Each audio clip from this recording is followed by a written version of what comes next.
Another management thinker, Frederick Winslow Taylor, F.W. Taylor. He living in between the 1856 to 1915. 1856 മുതൽ 1915 വരെ കാലഘട്ടത്തിൽ ജീവിച്ചിരുന്ന ഒരു മാനേജ്മെൻറ്റ് തിങ്കറാണ് F.W. ടൈലർ എന്ന് പറഞ്ഞിട്ടുള്ള ആൾ. നമ്മൾ ഹെൻറി ഫയോളിനെ കുറിച്ച് നമ്മളിവിടെ പറഞ്ഞു. അതുപോലെ തന്നെ ഒരു മാനേജ്മെൻറ്റ് തിങ്കറാണ് F.W. ടൈലറും. അദ്ദേഹം കുറച്ചുകൂടി സിസ്റ്റമാറ്റിക്കായിട്ട് ഈ ഒരു മാനേജ്മെൻറ്റിൻ്റെ ഫങ്ഷൻസിനെയും മാനേജ്മെൻറ്റിൻ്റെ ആക്ടിവിറ്റീസിനെയൊക്കെ നോക്കിക്കണ്ടിട്ടുള്ള ആളാണ്. അയാളും ഇതുപോലെ തന്നെ കുറച്ച് പ്രിൻസിപ്പിൾസ് മറ്റൊക്കെ ഇവിടെ ഡെവലപ്പ് ചെയ്തിട്ടുണ്ട്. F.W. Taylor started his career as an apprentice in a small machine-making shop in Philadelphia in 1870. ഒരു മെഷീൻ മേക്കിംഗ് ഷോപ്പിൽ ഒരു അപ്രൻറ്റീസായിട്ടാണ് അദ്ദേഹത്തിൻ്റെ കരിയർ അദ്ദേഹം തുടങ്ങുന്നത്. 1870 കാലഘട്ടത്തിലായിരുന്നു. പിന്നീട് he rose to the position to machinist foreman. അയാൾ പിന്നീട് ഒരു മെഷീനിസ്റ്റ് ഫോർമാൻ ആവുകയും അതിനുശേഷം after 3 years he joined the Midvale steel വർക്കിൽ അവിടെ ജോയിൻ ചെയ്യുകയും അതിനുശേഷം after 2 years he became a gang boss and after then he became the chief engineer. അതിനുശേഷം അയാൾ ഒരു ചീഫ് എൻജിനീയറും ആവുകയായിരുന്നു ചെയ്തത്. അയാളെ ഈ F.W. ടൈലറെ നമ്മൾ ഫാദർ ഓഫ് സയൻറ്റിഫിക് മാനേജ്മെൻറ്റ് എന്താണ് പറയുക? സയൻറ്റിഫിക് മാനേജ്മെൻറ്റ്, ശാസ്ത്രീയ മാനേജ്മെൻറ്റിൻ്റെ ഫാദറായിട്ടാണ് നമ്മൾ F.W. ടൈലറിനെ കാണുന്നത്. അയാൾ F.W. ടൈലർ ഇതിനെ കാണുന്നത് ഒരു he observed the things very closely and formed opinion there on. He realised that management was not aware of scientific techniques of മാനേജ്മെൻറ്റിലെ സയൻറ്റിഫിക് ടെക്നിക്കുകളൊന്നും ആ കാലഘട്ടങ്ങളിൽ ഉപയോഗിച്ചിട്ടുണ്ടായിരുന്നില്ല എന്നുള്ളതാണ് പറയുന്നത്. എന്ന് പറഞ്ഞാൽ സയൻറ്റിഫിക് ടെക്നിക്കുകൾ ഉപയോഗിക്കാതെയായിരുന്നു, അല്ലെങ്കിൽ സയൻറ്റിഫിക് ടെക്നിക്കുകളുടെ ഒരു അഭാവം മാനേജ്മെൻറ്റിനകത്ത് കാണാറുണ്ട് എന്നുള്ളതാണ് അദ്ദേഹം പറയുന്നത്. Taylor believed that main objective of management should be to secure maximum prosperity for the employer and the employee and therefore have a basic common interest. ഈ ടൈലർ കാണുന്നത് ഇങ്ങനെയാണ്. ഇവിടെ ഒരു മാക്സിമം പ്രോസ്പിരിറ്റി ഉണ്ടാക്കിയെടുക്കുക, എംപ്ലോയർക്കും എംപ്ലോയിക്കും മാക്സിമം പ്രോസ്പിരിറ്റി എന്ന് പറഞ്ഞാൽ അഭിവൃദ്ധി, ഈ മാക്സിമം പ്രോസ്പിരിറ്റി ഉണ്ടാക്കിയെടുക്കുക എന്നുള്ള ഒരു ഉദ്ദേശമായിരിക്കണം മാനേജ്മെൻറ്റിന് ഉണ്ടാവേണ്ടത് എന്നുള്ളതാണ് ഈ F.W. ടൈലർ അദ്ദേഹത്തിൻ്റെ തിയറിയിലൂടെ പറയാൻ ഉദ്ദേശിക്കുന്നത്.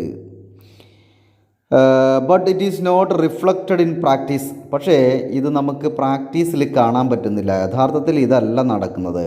ഇങ്ങനെയാണ് വേണ്ടത് എന്ന് പറഞ്ഞാൽ എംപ്ലോയീസിനും എംപ്ലോയർക്കും കൂടുതൽ മാക്സിമം പ്രോസ്പിരിറ്റി, മാക്സിമം സാറ്റിസ്ഫാക്ഷൻ കിട്ടുന്ന തരത്തിലേക്കുള്ള സയൻറ്റിഫിക് മെത്തേഡുകൾ ഏതൊരു സ്ഥാപനത്തിനും ഡെവലപ്പ് ചെയ്ത് കൊണ്ടുവരിക എന്നുള്ളതാണ് ഇവിടെ ഉദ്ദേശിക്കുന്നത്. പക്ഷേ അത് യഥാർത്ഥത്തിൽ അങ്ങനെ സംഭവിക്കുന്നില്ല എന്നുള്ളതാണ് ഇദ്ദേഹം പറയുന്നത്. Then he conducted detailed enquiry and with keen observation. അയാൾ ഈ ഒരു മേഖലയിൽ ഡീറ്റെയിൽഡ് ആയിട്ടുള്ള ഒരു എൻക്വയറി നടത്തുകയുണ്ടായി. കീൻ ഒബ്സർവേഷൻ ചെയ്തു. അയാൾ കൃത്യമായിട്ട് നിരീക്ഷിച്ചു, വസ്തുതകളെ കൃത്യമായിട്ട് നിരീക്ഷിച്ചുകൊണ്ട് he finally realised that much of the waste and inefficiency is due to lack of order and system in the methods of management. അയാൾ കൃത്യമായിട്ട് ഒബ്സർവ് ചെയ്തതിൻ്റെ അടിസ്ഥാനത്തിൽ ഒരു നിഗമനത്തിലെത്തുകയാണ് ചെയ്തത്. ഇവിടെ കൃത്യമായിട്ടുള്ള വേസ്റ്റേജുകളും ഇൻഎഫിഷ്യൻസികളും ഉണ്ടാവാനുള്ള കാരണമായിട്ട് പറയുന്നത് ഇതിന് കൃത്യമായിട്ടുള്ള വർക്കിംഗ് ഓർഡർ ഇല്ല എന്നുള്ളതാണ്. വർക്ക് ചെയ്യുന്നതിന് ഏതൊക്കെ ഓർഡർ പ്രകാരമാണ്, ഏതൊക്കെ ഓർഡർ എന്ന് പറഞ്ഞാൽ ഒരു സീക്വൻഷ്യൽ ഓർഡറിലൂടെയാണ് ഒരു സീരീസ് ഓഫ് വർക്കാണ് നമ്മൾ ചെയ്യേണ്ടത്. ആ വർക്കിൻ്റെ അത്തരം ഒരു സീരീസ് അല്ലെങ്കിൽ അതിൻ്റെ ഓർഡറിന് കൃത്യതയില്ല എന്നുള്ളതാണ് കണ്ടെത്തിയിട്ടുള്ളത്. അത് ഇത്തരം പ്രശ്നങ്ങളൊക്കെ പരിഹരിക്കാൻ വേണ്ടിയിട്ട് അദ്ദേഹം ചില പ്രിൻസിപ്പിൾസ് ഡെവലപ്പ് ചെയ്ത് കൊണ്ടുവന്നിട്ടുണ്ട്. അത്തരം ചില പ്രിൻസിപ്പിൾസാണ് ഇവിടെ പറയുന്നത്. First one, development of scientific methods. ഈ ഹെൻറി FW ടൈലർ അയാളുടെ ഈ ഒരു പ്രിൻസിപ്പിൾസിലൂടെ, അയാളുടെ ഈ ഒരു തിയറിയിലൂടെ ഫസ്റ്റ് പ്രിൻസിപ്പിളായിട്ട് കൊണ്ടുവന്നതാണ് ഡെവലപ്മെൻറ്റ് ഓഫ് സയൻറ്റിഫിക് മെത്തേഡ്സ്. ശാസ്ത്രീയ രീതികൾ വികസിപ്പിച്ചെടുക്കുക. ശാസ്ത്രീയ രീതികൾ വികസിപ്പിച്ചെടുക്കുക എന്ന് പറഞ്ഞാൽ not depending on the rule of thumb എന്നുള്ളതാണ്. റൂൾ ഓഫ് തമ്പ് അല്ല അവിടെ വേണ്ടത്. അപ്പോൾ ഒരു നൂലാമാലകൾക്ക് കൂടി ഇടയിൽ കുടുങ്ങിയിരിക്കുന്ന റൂളുകളും മറ്റും അല്ല ഇവിടെ വേണ്ടത്. എഫിഷ്യൻസി ഇൻക്രീസ് ചെയ്യിപ്പിക്കാനുള്ള കാര്യങ്ങളാണ് ഇവിടെ വേണ്ടത് എന്നുള്ളതാണ് നമ്മൾ പറയുന്നത്. ഇവിടെ പറയുന്നത് FW Taylor suggested the adoption of scientific approach in work to achieve the higher efficiency increase ചെയ്യിക്കാൻ വേണ്ടി ശാസ്ത്രീയമായിട്ടുള്ള ചില സമീപനങ്ങൾ കൊണ്ടുവരണമെന്നാണ് പറയുന്നത്. ഇവിടെ ഇങ്ങനെ ശാസ്ത്രീയമായിട്ടുള്ള സമീപനങ്ങൾ കൊണ്ടുവരേണ്ടത് this is possible by analysing the work assigned to each employee. ഓരോ എംപ്ലോയീസിനും കൊടുത്തിരിക്കുന്ന വർക്കുകൾ എന്താണെന്നുള്ളത് കൃത്യമായിട്ട് അനലൈസ് ചെയ്യുക. And to determine the time required to complete the work. നമ്മൾ അതിന് പുറമെ ഈ ഓരോ എംപ്ലോയിക്കും കൃത്യമായിട്ട് ഒരു ദിവസം ചെയ്യാൻ പറ്റുന്ന വർക്കുകൾ അയാൾക്ക് ഏൽപ്പിച്ചു കൊടുക്കുക. ആ ഏൽപ്പിച്ചു കൊടുക്കുന്ന സമയത്ത് തന്നെ ഒരു time required to complete this work. ഈ ഒരു പർട്ടിക്കുലർ വർക്ക് പൂർത്തീകരിക്കാൻ ആ എംപ്ലോയിക്ക് വേണ്ടി വരുന്ന സമയം എത്രയാണ് എന്ന് കൂടി ഇയാൾ കണക്കാക്കുന്നു എന്നുള്ളതാണ് പറയുന്നത്. അപ്പോൾ അതാണ് സയൻറ്റിഫിക് മെത്തേഡ്സ് ഡെവലപ്പ് ചെയ്യുക എന്നുള്ളൊരു പ്രിൻസിപ്പിളായിട്ട് പറയുന്നത്. രണ്ടാമതാണ് പ്ലാനിങ് എന്നുള്ള വാക്ക് നമ്മൾ മുൻകൂട്ടി കേട്ടിട്ടുള്ളതാണ്. It is a process of deciding in advance what is to be done in future എന്നൊക്കെ പറഞ്ഞിട്ട് നിങ്ങൾ മുൻകൂട്ടി പഠിച്ചിട്ടുള്ളതാണ് +2 ലെവലിലൊക്കെ. FW ടൈലർ പറയുന്നത് planning is the central theme of Taylor's concept of scientific management. The planning is concerned with 4 things. ഈ FW Taylor പറയുന്നത് planning എന്ന് പറഞ്ഞാൽ 4 ഘടകങ്ങളാണ് ഇതിൽ വരേണ്ടത്. What work has to be done, എന്താണ് ചെയ്യാൻ പോകുന്ന work. How it is to be done, എങ്ങനെയാണ് നമ്മളിത് ചെയ്യാൻ ഉദ്ദേശിക്കുന്നത്. Where the work shall be done, എവിടെയാണ് ഈ ഒരു വർക്ക് നടക്കുന്നത്. And when it will be done, എപ്പോൾ ഇത് ചെയ്യും. ഈ 4 കാര്യങ്ങളുമാണ് പ്ലാനിങ്ങിൻ്റെ കാര്യത്തിൽ ഈ FW ടൈലർ പറയുന്നത്. Taylor advocated the setting up of planning department setup ചെയ്യാൻ ടൈലർ പറയുന്നു എന്നുള്ളതാണ്. ഇനി നെക്സ്റ്റ് ഒരു പ്രിൻസിപ്പിളായിട്ട് പറയുന്നത് scientific selection and training of workers. എംപ്ലോയീസിനെ നമ്മൾ അപ്പോയിൻറ്റ് ചെയ്യുന്നത് ശാസ്ത്രീയമായിട്ടുള്ള രീതിയിലായിരിക്കണം. ഏതെങ്കിലും ഒരു ഇൻ്റർവ്യൂ നടത്തിക്കൊണ്ടായിരിക്കരുത് ഈ ഒരു എംപ്ലോയീസിനെ നമ്മൾ അപ്പോയിൻറ്റ് ചെയ്യേണ്ടത്. എംപ്ലോയീസിനെ അപ്പോയിൻറ്റ് ചെയ്യുന്നതിൻ്റെ കൂടെ തന്നെ നമ്മൾ അവർക്ക് വേണ്ടിയിട്ടുള്ള പ്രോപ്പർ ട്രെയിനിങ്ങുകളും നടത്തി കൊടുക്കേണ്ടതായിട്ടുണ്ട്. Taylor also suggested the scientific methods for selection, training and development of the work force. Workers should be selected according to the nature of requirement of job. ഒരു ജോലിക്ക് എന്ത് പ്രാപ്തിയുള്ള ആളെയാണോ വേണ്ടത്, എന്ത് ക്വാളിഫിക്കേഷനും എന്ത് എക്സ്പീരിയൻസും എന്ത് എബിലിറ്റിയും എന്ത് സ്കില്ലുമാണ് ആ ഒരു പർട്ടിക്കുലർ ജോലിക്ക് വേണ്ടത്, അത് ഉള്ള ആളുകളെ മാത്രം അപ്പോയിൻറ്റ് ചെയ്യുക എന്നുള്ളതാണ് FW ടൈലർ പറയുന്നത്. ആഫ്റ്റർ സെലക്ഷന് ശേഷം the management should assign task to them. Selection കഴിഞ്ഞാൽ പിന്നെ മാനേജ്മെൻറ്റ് ഈ ഓരോ എംപ്ലോയീസിനും അവരുടെ ടാസ്ക് കൊടുക്കുന്നു എന്നുള്ളതാണ് പറയുന്നത്. അപ്പോൾ നമ്മളൊരു സ്ഥാപനത്തെ സംബന്ധിച്ചിടത്തോളം ഒരു 500 എംപ്ലോയീസിനെ നമ്മൾ സെലക്ട് ചെയ്യുന്നു. ഈ 500 എംപ്ലോയീസിനെ സെലക്ട് ചെയ്യാനും ഒരു തരത്തിലുള്ള അല്ലെങ്കിൽ ഒരു രൂപത്തിലുള്ള ഇൻ്റർവ്യൂ ആവരുത് നടത്തേണ്ടത് എന്നുള്ളതാണ് ഇവിടെ പറയുന്നത്. മറ്റൊന്നാണ് cooperation between employer and employee. വളരെ ഇമ്പോർട്ടൻ്റ് ആയിട്ടുള്ള ഒരു ടേമാണത്. ഒരു സ്ഥാപനത്തിൻ്റെ വിജയം എന്ന് പറഞ്ഞാൽ there is a cooperation between employer and employee. എംപ്ലോയറും എംപ്ലോയിയും പരസ്പര സഹകരണത്തോടു കൂടി വർക്ക് ചെയ്യുമ്പോഴാണ് ആ സ്ഥാപനത്തിൻ്റെ അൾട്ടിമേറ്റ് ഒബ്ജക്റ്റീവ് നമുക്ക് അറ്റൈൻ ചെയ്തെടുക്കാൻ പറ്റുള്ളൂ എന്നാണ് പറയുന്നത്. ഇവിടെ നമ്മൾ പറയുന്നത് scientific management is that there should be corporation between employer and employee. It is always through cooperation with the employees the management can ensure that a particular work is undertaken and finished according with the plans. ഇനി next പ്രിൻസിപ്പിളായിട്ട് പറയുന്നത് division of work between management and the workers. Division of work എന്താണെന്നുള്ളത് നമ്മൾ Henri ഫയോളിൻ്റെ പ്രിൻസിപ്പിൾസിൽ നമ്മൾ പറഞ്ഞിട്ടുള്ളതാണ്. Division of work എന്ന് പറഞ്ഞാൽ a complex work should be divided into small task and each work should be assign to particular employees. ഒരു വലിയ ജോലി ഒരാൾ തന്നെ ചെയ്യാതെ അതിൻ്റെ ഓരോരോ കഷ്ണങ്ങളാക്കി മാറ്റി ഓരോ ജോലികൾ ഓരോ ആളുകളെ ഏൽപ്പിച്ചു കൊടുക്കുന്ന ഒരു സംവിധാനമാണ് ഡിവിഷൻ ഓഫ് വർക്ക് എന്നതുകൊണ്ട് ഉദ്ദേശിക്കുന്നത്. Taylor advocated dividing responsibility between management and workers so that each worker should perform his duties more efficiently. ഇവിടെ പറഞ്ഞത് FW ടൈലർ പറയുന്നത് ഓരോ എംപ്ലോയീസിനും അല്ലെങ്കിൽ വർക്കേഴ്സിനും അല്ലെങ്കിൽ മാനേജ്മെൻറ്റിനും ഇവിടെ റെസ്പോൺസിബിലിറ്റി ഡിവൈഡ് ചെയ്ത് കൊടുക്കുന്നു എന്നുള്ളതാണ് ഇവിടെ പറയുന്നത്. അപ്പോൾ അവർ ഓരോരുത്തരുടെയും വർക്കുകൾ അവർ കൃത്യമായിട്ട് ചെയ്യുന്നു എന്നുള്ളതാണ്. Planning and supervision of work should be the responsibility of employees. എംപ്ലോയീസിൻ്റെ റെസ്പോൺസിബിലിറ്റിയാണ് ഈ ഒരു പ്ലാനിങ് ആൻഡ് സൂപ്പർവിഷൻ എന്നതുകൊണ്ട് ഉദ്ദേശിക്കുന്നത്. Planning and supervision of work should be the responsibility of managers not employees. Planning and supervision, പ്ലാനിങ്ങും സൂപ്പർവിഷനും ചെയ്യേണ്ടത് ആരുടെ ജോലിയാണ്? എംപ്ലോയറുടെ ജോലിയാണ് അല്ലെങ്കിൽ മാനേജറുടെ ജോലിയാണ്. എന്നാൽ while the execution of the work, അത് നടപ്പിലാക്കുന്നത് ആരെയാണ്?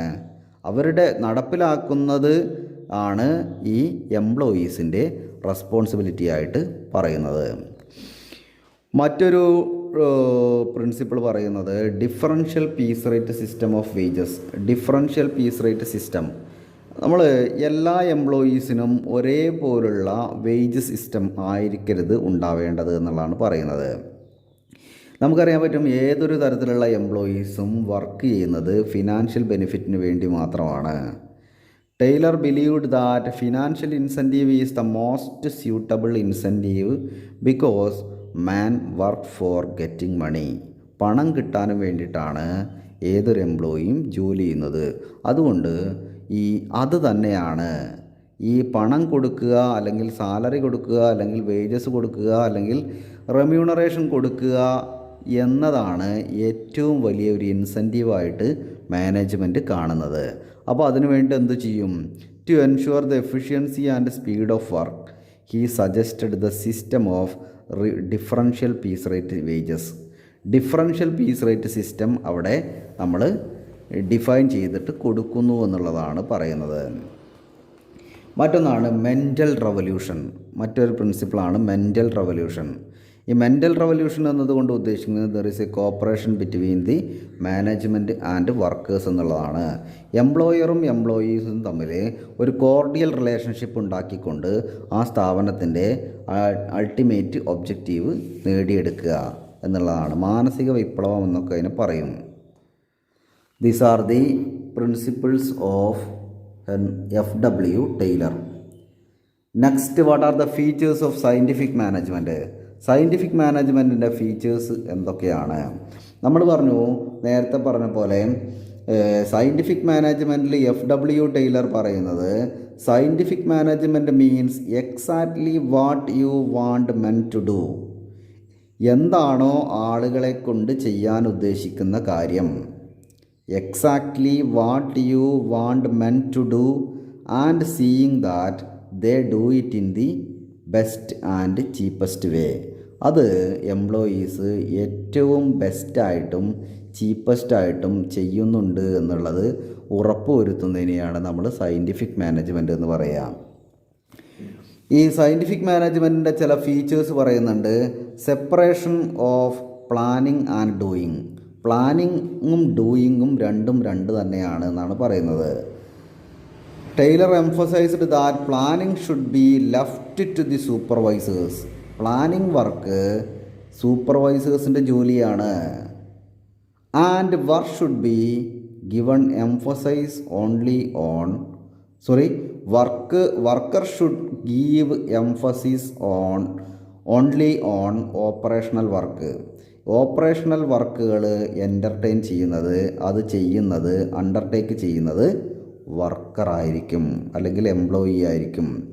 Thus planning of the work should be responsibility of the supervisor and execution of the work should be the responsibility of the workers. രണ്ടാമതാണ് ഫങ്ഷണൽ ഫോർമാൻഷിപ്പ്. ഫങ്ഷണൽ ഫോർമാൻഷിപ്പ് എന്ന് പറഞ്ഞാൽ നമ്മൾ Henri ഫയോളിൻ്റെ പ്രിൻസിപ്പിൾസിൽ unity of command എന്നുള്ള principle നമ്മൾ പഠിച്ചിട്ടുള്ളതാണ്. എന്ന് പറഞ്ഞാൽ the worker should receive orders and instruction from only one superior എന്ന് പറഞ്ഞുകൊണ്ട് ഒരു പ്രിൻസിപ്പിൾ നമ്മൾ പഠിച്ചിട്ടുള്ളതാണ്. അതിന് വിരുദ്ധമാണ് ഫങ്ഷണൽ ഫോർമാൻഷിപ്പ് എന്ന് പറയുക. അവിടെ FW ടൈലർ ഇവിടെ പറയുന്നത് ഫങ്ഷണൽ ഫോർമാൻഷിപ്പ് എന്ന് പറഞ്ഞാൽ എംപ്ലോയീസിന് ഇൻഫർമേഷൻ കിട്ടുന്നത് അല്ലെങ്കിൽ എംപ്ലോയീസിൻ്റെ തൊട്ട് മുകളിൽ ഒന്നിൽ കൂടുതൽ സൂപ്പർവൈസർമാരുണ്ടാവുന്ന ഒരു സംവിധാനത്തെയാണ് നമ്മൾ ഫങ്ഷണൽ ഫോർമാൻഷിപ്പ് എന്ന് പറയുക. അത് റൂട്ട് ക്ലർക്കാവാം, ഇൻസ്ട്രക്ഷൻ കാർഡ് ക്ലർക്കാവാം, ടൈം ആൻഡ് കോസ്റ്റ് ക്ലർക്കാവാം, ഡിസിപ്ലിനേറിയൻ ആവാം. അതൊക്കെ ഈ പ്ലാനിങ്ങുമായിട്ട് ബന്ധപ്പെട്ടതാണ്. ഈ പ്ലാനിങ്ങുമായിട്ട് ബന്ധപ്പെട്ട route clerk, instruction card clerk, time and cost clerk, disciplinarian എന്ന് പറഞ്ഞിട്ടുള്ള കാറ്റഗറിയിൽപ്പെട്ട ആളുകളൊക്കെ എംപ്ലോയീസിന് നിർദ്ദേശം നൽകുന്നു. അതിൻ്റെ പുറമെ ഈ ഒരു ഡൂയിങ് വർക്കിൽ വരുന്നത് സ്പീഡ് ബോസ്, ഇൻസ്പെക്ടർ, മെയിൻ്റനൻസ് ഫോർമാൻ, ഗ്യാങ് ബോസ്, ഇവരുടെ അപ്പോൾ ഈ 8 ആളുകളുടെയും ഇൻസ്ട്രക്ഷൻസിൻ്റെ അടിസ്ഥാനത്തിൽ ജോലി ചെയ്യുന്ന ആളുകളാണ് എംപ്ലോയീസ് എന്നാണ് ഇവിടെ പറയുന്നത്. കാരണം ഈ 8 ആളുകളും 8 ഫീൽഡിൽ പ്രൊഫിഷ്യൻസി നേടിയിട്ടുള്ള ആളുകളായിരിക്കും, 8 മേഖലയിൽ കഴിവ് തെളിയിച്ചിട്ടുള്ള ആളുകളായിരിക്കും. അപ്പോൾ ഈ 8 മേഖലയിൽ കഴിവ് തെളിയിച്ചിട്ടുള്ള ആളുകളുടെയൊക്കെ നിർദ്ദേശങ്ങൾ പാലിച്ചുകൊണ്ടായിരിക്കും ഈ വർക്കേഴ്സ് ജോലി ചെയ്യുന്നത്. മറ്റൊന്ന് സയൻറ്റിഫിക് വർക്ക് സ്റ്റഡി. വർക്കിനെ നമ്മൾ പഠിക്കുന്നു എന്നുള്ളതാണ്. സയൻറ്റിഫിക്കായിട്ട് ശാസ്ത്രീയമായിട്ട് ജോലിയെ പഠിക്കുന്നു. FW ടൈലർ പറയുന്നത് വർക്കിനെ കൃത്യമായിട്ട് നമ്മൾ പഠിക്കണം. എന്ത് വർക്കാണ് നമ്മൾ എംപ്ലോയീസിന് കൊടുക്കാൻ ഉദ്ദേശിക്കുന്നത്, അതിലൂടെ എന്താണ് നമ്മൾ എക്സ്പെക്റ്റ് ചെയ്യുന്നത്. Work studies or job analysis is undertaken to determine the time a reasonably normal worker would take to do a job separately or takes to complete the work. ഒരു വർക്ക് കംപ്ലീറ്റ് ചെയ്യാൻ സാധാരണ ഒരു ജോലിക്കാരൻ എടുക്കുന്ന സമയം എത്രയാണ് എന്നുള്ളത് കൃത്യമായിട്ട് നമ്മൾ നിർണ്ണയിച്ചിട്ടുണ്ടായിരിക്കണം. അതാണ് അവിടെ സയൻറ്റിഫിക് വർക്ക് സ്റ്റഡി കൊണ്ട് ഉദ്ദേശിക്കുന്നത്. ഈ വർക്ക് സ്റ്റഡിയിൽ തന്നെ ഈ ഒരു വർക്കിനെ കുറിച്ച് സ്റ്റഡി നടത്തുന്നതിന് മുമ്പ് ചില ഘടകങ്ങളും കൂടി നമ്മൾ നോക്കേണ്ടതുണ്ട്. അതിലാണ് time study, motion study, fatigue study വരുന്നത്. Time study involves the determination of a time a movement takes in to complete. നമ്മൾ ഒരു വർക്ക് കംപ്ലീറ്റ് ചെയ്യാൻ എടുക്കുന്ന സമയമാണ്. It is a study to find out the time taken to do various operation of a job and to determine the time that should be taken by a reasonably skilled workman to perform a job. ഒരു ജോലിക്കാരൻ ഒരു worker അയാൾ ഒരു particular work ചെയ്ത് തീർക്കാനെടുക്കുന്ന ഒരു സമയം നമ്മൾ കൃത്യമായിട്ട് നിർണയിച്ചിട്ടുണ്ടായിരിക്കണം, standard ചെയ്തിട്ടുണ്ടായിരിക്കണം എന്നാണ് പറയുന്നത്. Motion study, it involves the study of movement in parts which are involved in doing A work.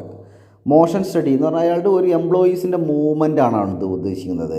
നമ്മൾ ഒരു സ്ഥാപനത്തിൽ ജോലി ചെയ്യുന്ന എംപ്ലോയീസിനെ സംബന്ധിച്ചിടത്തോളം അവരുടെ മൂവ്മെൻറ്റ് ഏതൊക്കെ തരത്തിൽ വേണ്ടി വരും എന്നാണ് പറയുന്നത്. ചിലപ്പോൾ ആവശ്യമായിട്ടുള്ള മൂവ്മെൻറ്റുകൾ വേണ്ടി വരും. അൺനെസസറി മൂവ്മെൻറ്റുകൾ എലിമിനേറ്റ് ചെയ്തുകൊണ്ട് വർക്ക് എഫിഷ്യൻസി ഇൻക്രീസ് ചെയ്യിക്കാനുള്ള ശ്രമങ്ങളാണ് ഇവിടെ നടക്കുന്നത്. In other words, motion study is a study which involves the movement of an operator or the machines.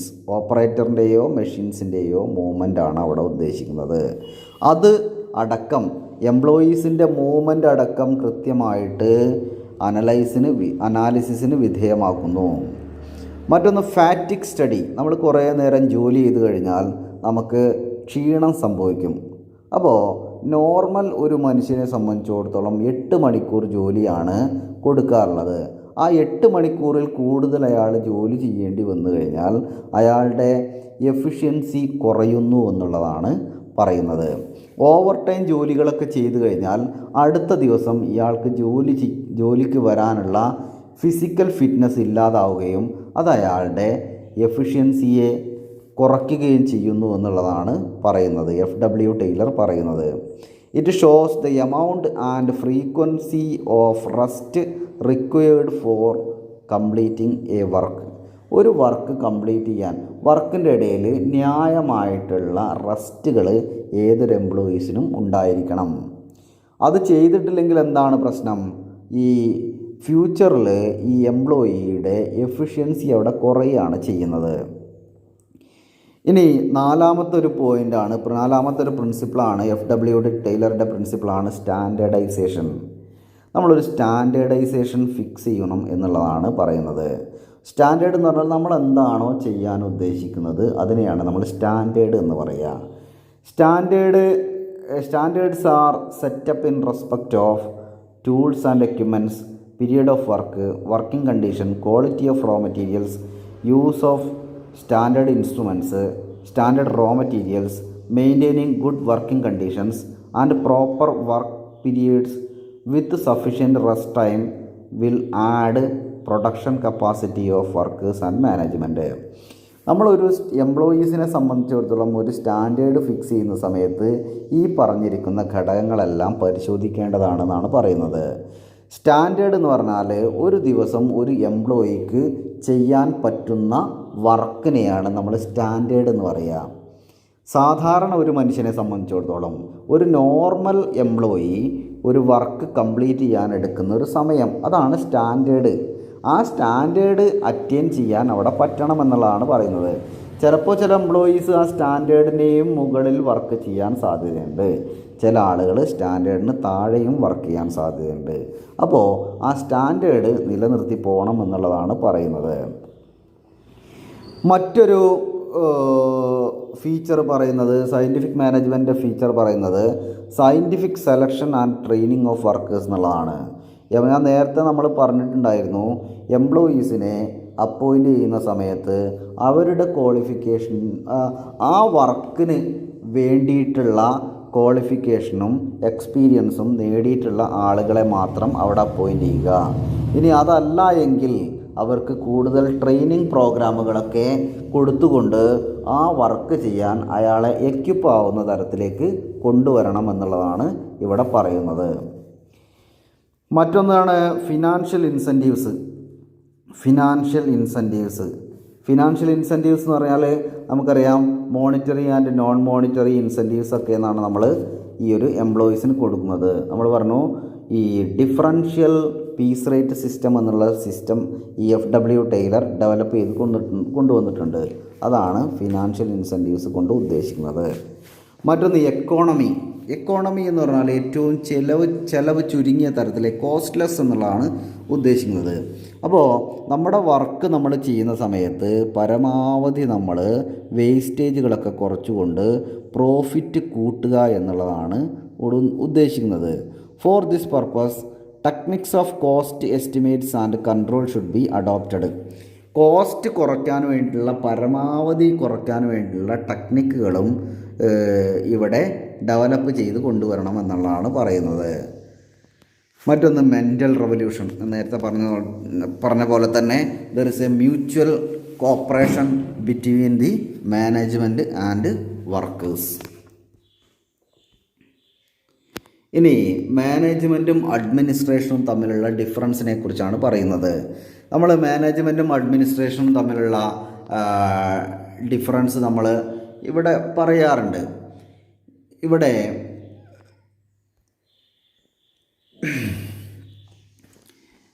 മാനേജ്മെൻറ്റിനെ കുറിച്ചും അഡ്മിനിസ്ട്രേഷനെ കുറിച്ചൊക്കെ ഇവിടെ നിങ്ങൾ ഹയർ സെക്കൻഡറി ലെവലിലൊക്കെ പഠിച്ചു പോയിട്ടുള്ളതാണ്. നമ്മൾ ഇങ്ങനെ ഒരു ഇത് നിങ്ങൾ കണ്ടിട്ടുണ്ടായിരിക്കും. മാനേജ്മെൻറ്റും അഡ്മിനിസ്ട്രേഷനും തമ്മിലുള്ള top level, middle level, lower level levels of management ആണ്. Middle level, top level, middle level, lower level. Top level, middle level, lower level എന്നൊക്കെ പറഞ്ഞാൽ ടോപ്പ് ലെവലിലാണ് ഏറ്റവും കൂടുതൽ നമ്മൾ അഡ്മിനിസ്ട്രേഷൻ ഉണ്ടാവുക. ടോപ്പ് ലെവലിലാണ്. ഇവിടെയാണ് മാനേജ്മെൻറ്റ് ഉണ്ടാവുക. അഡ്മിനിസ്ട്രേഷൻ ഏറ്റവും കൂടുതൽ ഉണ്ടാവുന്നത് ടോപ്പ് ലെവലിലായിരിക്കും. ഇവിടെ മാനേജ്മെൻറ്റിൽ അത് താഴേക്കിടയിലേക്ക് ഇറങ്ങി വരുന്നതിനനുസരിച്ച് മാനേജ്മെൻറ്റ് കൂടുന്നു. ഇവിടെ നോക്കുക, ഈ ലോവർ ലെവലിലാണ് മാനേജ്മെൻറ്റ് ഏറ്റവും കൂടുതൽ വരുന്നത്. ഇവിടേക്ക് ടോപ്പ് ലെവലിലേക്ക് ഇങ്ങനെ കയറുന്നതിനനുസരിച്ച് ഇതിങ്ങനെ കുറഞ്ഞു വരുന്നു. ഇവിടെ അഡ്മിനിസ്ട്രേഷൻ്റെ കാര്യത്തിൽ ഏറ്റവും ടോപ്പ് ലെവലിലാണ് അഡ്മിനിസ്ട്രേഷൻ കൂടുതൽ വരുന്നത്.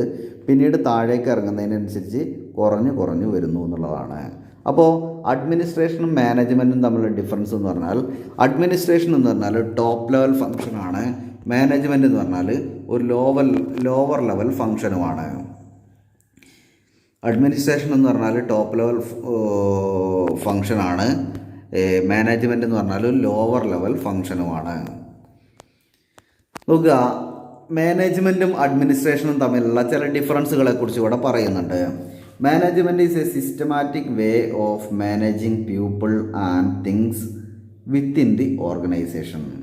മാനേജ്മെൻറ്റ് എന്ന് പറഞ്ഞാൽ സിസ്റ്റമാറ്റിക് വേ ആണ്, സിസ്റ്റമാറ്റിക് ആയിട്ടുള്ളൊരു വേ ആണ് managing people within the organisation. ഒരു ഓർഗനൈസേഷനകത്ത് ജോലി ചെയ്യുന്ന ആളുകളെ മാനേജ് ചെയ്യാനുള്ള ഒരു സിസ്റ്റമാറ്റിക് ആയിട്ടുള്ള ഒരു വഴിയാണ് മാനേജ്മെൻറ്റ് എന്ന് പറഞ്ഞാൽ. പക്ഷേ the administration is defined as the act of administrating the whole organisation by a group of people. ഒരു ഗ്രൂപ്പ് ഓഫ് പീപ്പിൾ ആ സ്ഥാപനത്തിനെ നമ്മൾ അഡ്മിനിസ്റ്റർ ചെയ്യുന്നതിനെയാണ് നമ്മൾ അഡ്മിനിസ്ട്രേഷൻ എന്ന് പറയുക. Management is an activity of business and functional level. Management എന്ന് പറഞ്ഞാൽ ഒരു ഫങ്ഷണൽ ലെവൽ ആക്ടിവിറ്റിയാണ്. ഫങ്ഷണൽ ലെവൽ എന്ന് പറഞ്ഞാൽ താഴേക്കിടയിലുള്ള ഒരു ഓപ്പറേഷണൽ ലെവലിനെയാണ് നമ്മൾ ഫങ്ഷണൽ ലെവൽ എന്ന് പറയുക.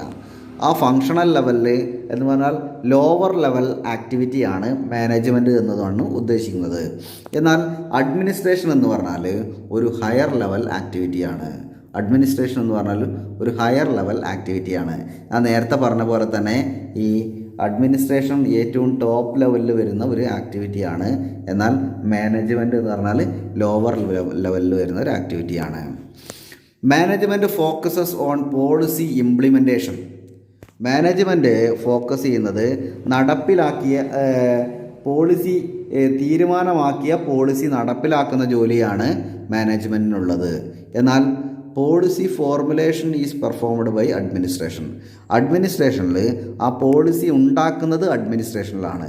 നമ്മൾ പറഞ്ഞു ടോപ്പ് ലെവലിലാണ് ഏറ്റവും കൂടുതൽ അഡ്മിനിസ്ട്രേഷൻ ഉണ്ടാകുന്നത്. താഴേക്കിടയിലേക്ക് ഇറങ്ങുന്നതിനനുസരിച്ച് ഈ ഒരു അഡ്മിനിസ്ട്രേഷൻ്റെ അളവ് കുറഞ്ഞു വരുന്നു എന്നുള്ളതാണ്. അപ്പോൾ പോളിസീസ് ഉണ്ടാക്കുന്നത് അഡ്മിനിസ്ട്രേഷനാണ്, അത് നടപ്പിൽ വരുത്തുന്നത് മാനേജ്മെൻറ്റാണ്. മറ്റൊന്ന്, functions of administration includes legislations and determination. ലെജിസ്ലേഷൻസും അതായത് റൂൾസ് ആൻഡ് റെഗുലേഷൻസും മറ്റുമൊക്കെ, അതുപോലെ തന്നെ മറ്റുമൊക്കെ ഉണ്ടാക്കിയെടുക്കുക എന്നുള്ളതാണ് അഡ്മിനിസ്ട്രേറ്റീവ് ഫങ്ഷൻ എന്നതുകൊണ്ട് ഉദ്ദേശിക്കുന്നത്. എന്നാൽ മാനേജ്മെൻറ്റിൻ്റെ ഫങ്ഷൻസ് ആണ്, functions of managements are executive and governing ഫങ്ഷനാണ്. ആ ഒരു നടപ്പിലാക്കിയ ഈ ഒരു പോളിസീസും മറ്റുമൊക്കെ ടോപ്പ് ലെവൽ മാനേജ്മെൻറ്റ് അഡ്മിനിസ്ട്രേറ്റീവ് ലെവലിൽ തീരുമാനിച്ച കാര്യങ്ങൾ അത് നടപ്പിലാക്കുക എന്നുള്ളതാണ് മാനേജ്മെൻറ്റിൻ്റെ ഫങ്ഷൻ. എക്സിക്യൂട്ടിംഗ് ആൻഡ് ഗവേണിംഗ് ഫങ്ഷനാണ്. Administration takes all the important decisions of the organization. Administration takes all the important decisions of the organization. ഈ പ്രധാനപ്പെട്ട തീരുമാനങ്ങളൊക്കെ എടുക്കുന്നത് അഡ്മിനിസ്ട്രേറ്റീവ് ലെവലാണ്. While management makes decisions under the boundary setup the administration. എന്നാൽ management അതിൻ്റെ തീരുമാനങ്ങൾ എടുത്തു പോകുന്നത് ആ ഒരു കൃത്യമായിട്ടുള്ള ഒരു ബൗണ്ടറീസിൽ നിന്നുകൊണ്ടാണ്. മറ്റൊന്ന്, a group of persons who are employees of the organisation is collectively known as management. ഒരു ഗ്രൂപ്പ് ഓഫ് പേഴ്സൺസ് അല്ലെങ്കിൽ വർക്കേഴ്സ്, അവരുടെ വർക്കേഴ്സും സൂപ്പർവൈസേഴ്സൊക്കെ വരുമല്ലോ, ആ ഒരു ഓർഗനൈസേഷൻ അല്ലെങ്കിൽ ഗ്രൂപ്പ് ഓഫ് പീപ്പിളിനെയാണ് നമ്മൾ മാനേജ്മെൻറ്റ് എന്ന് പറയുക. എന്നാൽ on the other hand administration represent the owners of the organization. എന്നാൽ അഡ്മിനിസ്ട്രേറ്റീവ് ലെവലിൽ അതിൻ്റെ ഓണേഴ്സ് ആയിരിക്കും ഉണ്ടാവുക എന്നുള്ളതാണ് പറയുന്നത്. മറ്റൊന്ന് നോക്കുക, management can be seen in profit making organization like business enterprises. Business എൻ്റർപ്രൈസസിലാണ് നമ്മൾ സാധാരണഗതിയിൽ മാനേജ്മെൻറ്റ് കണ്ടുവരാറുള്ളത്. Conversely the administration is found in government and military offices. ഗവൺമെൻറ്റിൻ്റെയും മിലിറ്ററി ഓഫീസിൻ്റെയും ഒക്കെ മിലിറ്ററി ഓഫീസസിലും ഗവൺമെൻറ് ഓഫീസസിലും മിലിറ്ററി ഓഫീസസിലും ക്ലബിലും ഹോസ്പിറ്റൽസിലും റിലീജിയസ് ഓർഗനൈസേഷൻ, അമ്പലങ്ങൾ, പള്ളികൾ, ചർച്ചുകളൊക്കെയാണ് അത്തരം ഓർഗനൈസേഷൻസിലും. And all the non profit making enterprises, അത്തരം സ്ഥാപനങ്ങളിലൊക്കെയാണ് ഈ അഡ്മിനിസ്ട്രേഷൻ കൂടുതലായിട്ടും കണ്ടുവരാറുള്ളത്. മറ്റൊന്ന്, management is all about plans and actions. Management എന്ന് പറഞ്ഞാൽ നേരത്തെ പറഞ്ഞ പോലെ തന്നെ ഈ പ്ലാൻ ചെയ്ത കാര്യങ്ങൾ നടപ്പിൽ വരുത്തുന്നതാണ്, എക്സിക്യൂട്ട് ചെയ്യുന്നതാണ് മാനേജ്മെൻറ്റ് എന്ന് പറഞ്ഞാൽ. But the administration is concerned with framing policies and setting objectives. Administration എന്ന് പറഞ്ഞാൽ പോളിസീസ് ഫ്രെയിം ചെയ്യുക, അതുപോലെ ഒബ്ജക്റ്റീവ്സ് സെറ്റ് ചെയ്യുക എന്നുള്ളതൊക്കെയാണ് ഈ ഒരു അഡ്മിനിസ്ട്രേഷൻ കൊണ്ട് ഉദ്ദേശിക്കുന്നത്. മറ്റൊന്ന്, management plays an executive role in the organisation. Management എന്ന് പറഞ്ഞാൽ ഒരു എക്സിക്യൂട്ടീവ് റോളാണ് എടുക്കുന്നത്. മാനേജ്മെൻറ്റ് ഒരു എക്സിക്യൂട്ടീവ് റോളാണ് എടുക്കുന്നത്. എക്സിക്യൂട്ടീവ് റോൾ എന്ന് പറഞ്ഞാൽ കാര്യങ്ങൾ നടപ്പിലാക്കുന്ന ആളുകൾ, അതാണ് എക്സിക്യൂട്ടീവ് റോൾ എന്നതുകൊണ്ട് ഉദ്ദേശിക്കുന്നത്. Unlike administration whose role is decisive in nature. Decision making അല്ലെങ്കിൽ അഡ്മിനിസ്ട്രേറ്റീവ് ലെവലിൽ പോളിസി ഫോർമുലേഷനാണ് ഇവരുടെ ജോലി. മറ്റൊന്ന്, manager looks after the management of the organization. മാനേജറാണ് ഈ ഒരു മാനേജ്മെൻറ്റിൻ്റെ കാര്യങ്ങൾ നടപ്പിലാക്കുന്നത് പറഞ്ഞാൽ അത് അണ്ടർടേക്ക് ചെയ്യുന്നത് മാനേജർ ആയിരിക്കും എന്നുള്ളതാണ്. വേറാസ് administrator is responsible for the administration of the organisation. Administrator ആ സ്ഥാപനത്തിൻ്റെ അഡ്മിനിസ്ട്രേഷനാണ് നോക്കുന്നത്. മറ്റൊന്ന്, management focuses on managing people and their work. Management focus ചെയ്യുന്നത് അവരുടെ ഏരിയ ഓഫ് ഓപ്പറേഷൻ എന്ന് പറഞ്ഞാൽ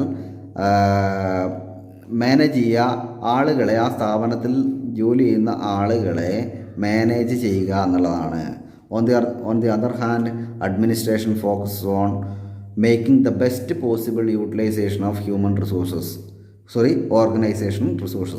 ഓർഗനൈസേഷൻ്റെ റിസോഴ്സിനെ ഏറ്റവും എഫക്റ്റീവായിട്ട്, ഏറ്റവും ബെസ്റ്റ് പോസിബിൾ ആയിട്ട് ഈ ഒരു മാനേജ്മെൻറ്റിനെ അല്ലെങ്കിൽ ഓർഗനൈസേഷൻ്റെ റിസോഴ്സുകൾ ഉപയോഗപ്പെടുത്തുക എന്നുള്ളതാണ് അഡ്മിനിസ്ട്രേഷൻ്റെ ഒബ്ജക്റ്റീവ് എന്നതുകൊണ്ട് ഒബ്ജക്റ്റീവ്സ്.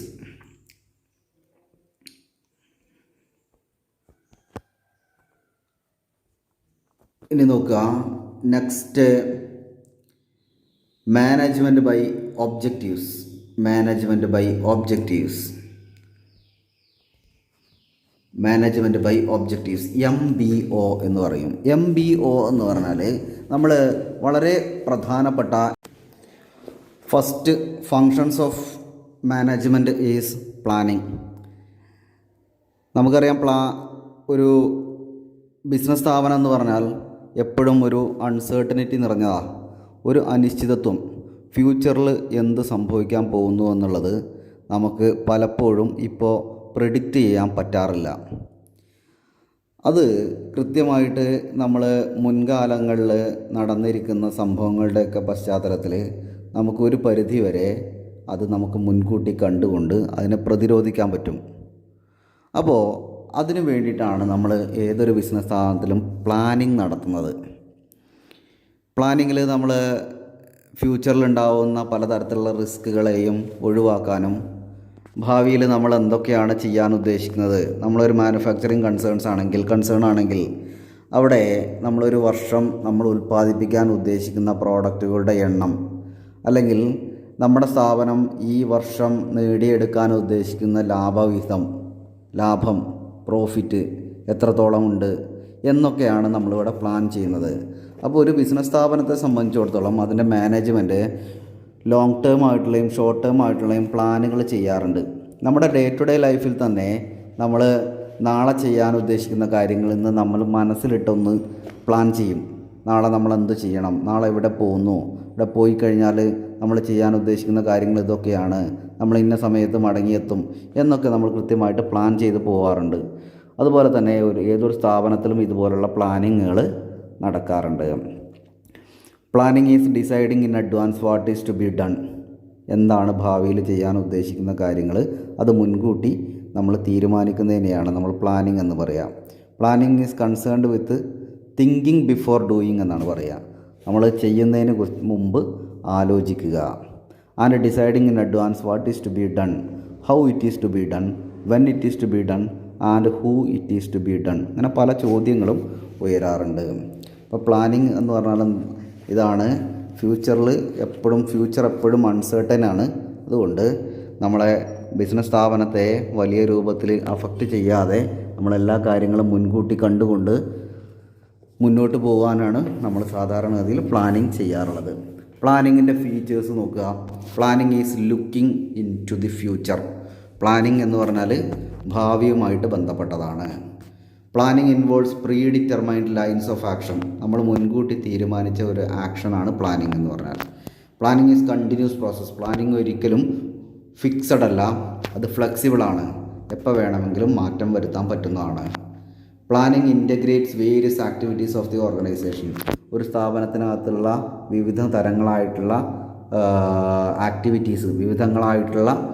ആക്ടിവിറ്റീസിനെ ഏകോപിപ്പിക്കുന്ന ഒന്നാണ് പ്ലാനിങ് എന്ന് പറഞ്ഞാൽ. Planning is done for A specific period. സാധാരണഗതിയിൽ ഒരു വർഷത്തേക്കാണ് നമ്മൾ പ്ലാൻ ചെയ്യാറുള്ളത്. Planning discovers best alternatives out of available alternatives. Planning എന്ന് പറഞ്ഞാൽ നമ്മൾ ഒരുപാട് ആൾട്ടർനേറ്റീവ്സ് എന്ന് പറഞ്ഞാൽ ഒരുപാട് ചോയ്സുകൾ ഉണ്ടാവും. നമ്മൾ ഇങ്ങനെ ഒരു കാര്യം ചെയ്യുന്നതിന് മുമ്പ് നമുക്ക് ഒരുപാട് ചോയ്സസ് വരും.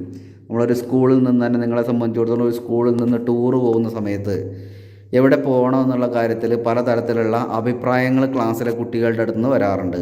അതൊക്കെ ആൾട്ടർനേറ്റീവാണ്, അല്ലെങ്കിൽ ചോയ്സാണ്. അതിൽ നിന്നും നമ്മൾ ഏറ്റവും ബെസ്റ്റായിട്ടുള്ള ഒന്ന് സെലക്ട് ചെയ്യുകയാണ് ചെയ്യുക.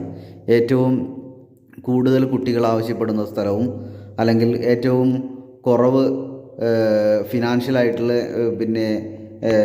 ചിലവ് കൂടുതൽ വരാത്ത സ്ഥലത്തേക്കും ഒക്കെയാണ് നമ്മൾ കൂടുതൽ ആളുകളും പ്രിഫർ ചെയ്യുക. അപ്പോൾ അതാണ് ആൾട്ടർനേറ്റീവ്സ് എന്നതുകൊണ്ട് ഉദ്ദേശിക്കുന്നത്. പിന്നെ planning is mental activity. Planning ഒരു മെൻ്റൽ ആക്ടിവിറ്റി ആണെന്നൊരു നമുക്ക് നമ്മൾ ഫ്യൂച്ചറിൽ വരാൻ പോകുന്ന അൺസേർട്ടൻ ആയിട്ടുള്ള ഈവൻറ്റുകൾ നമ്മൾ മുൻകൂട്ടി കാണുന്ന ഒരു മെൻ്റൽ ആക്ടിവിറ്റിയാണ് planning. Planning is required at all levels of management. ഒരു ബിസിനസ് സ്ഥാപനത്തിൻ്റെ എല്ലാ തലങ്ങളിലും, ടോപ്പ് ലെവലായിട്ടും മിഡിൽ ലെവലായിട്ടെങ്കിലും ലോവർ ലെവലാണെങ്കിലും എല്ലാ തലങ്ങളിലും പ്ലാനിങ് ഉണ്ടാവാറുണ്ട്.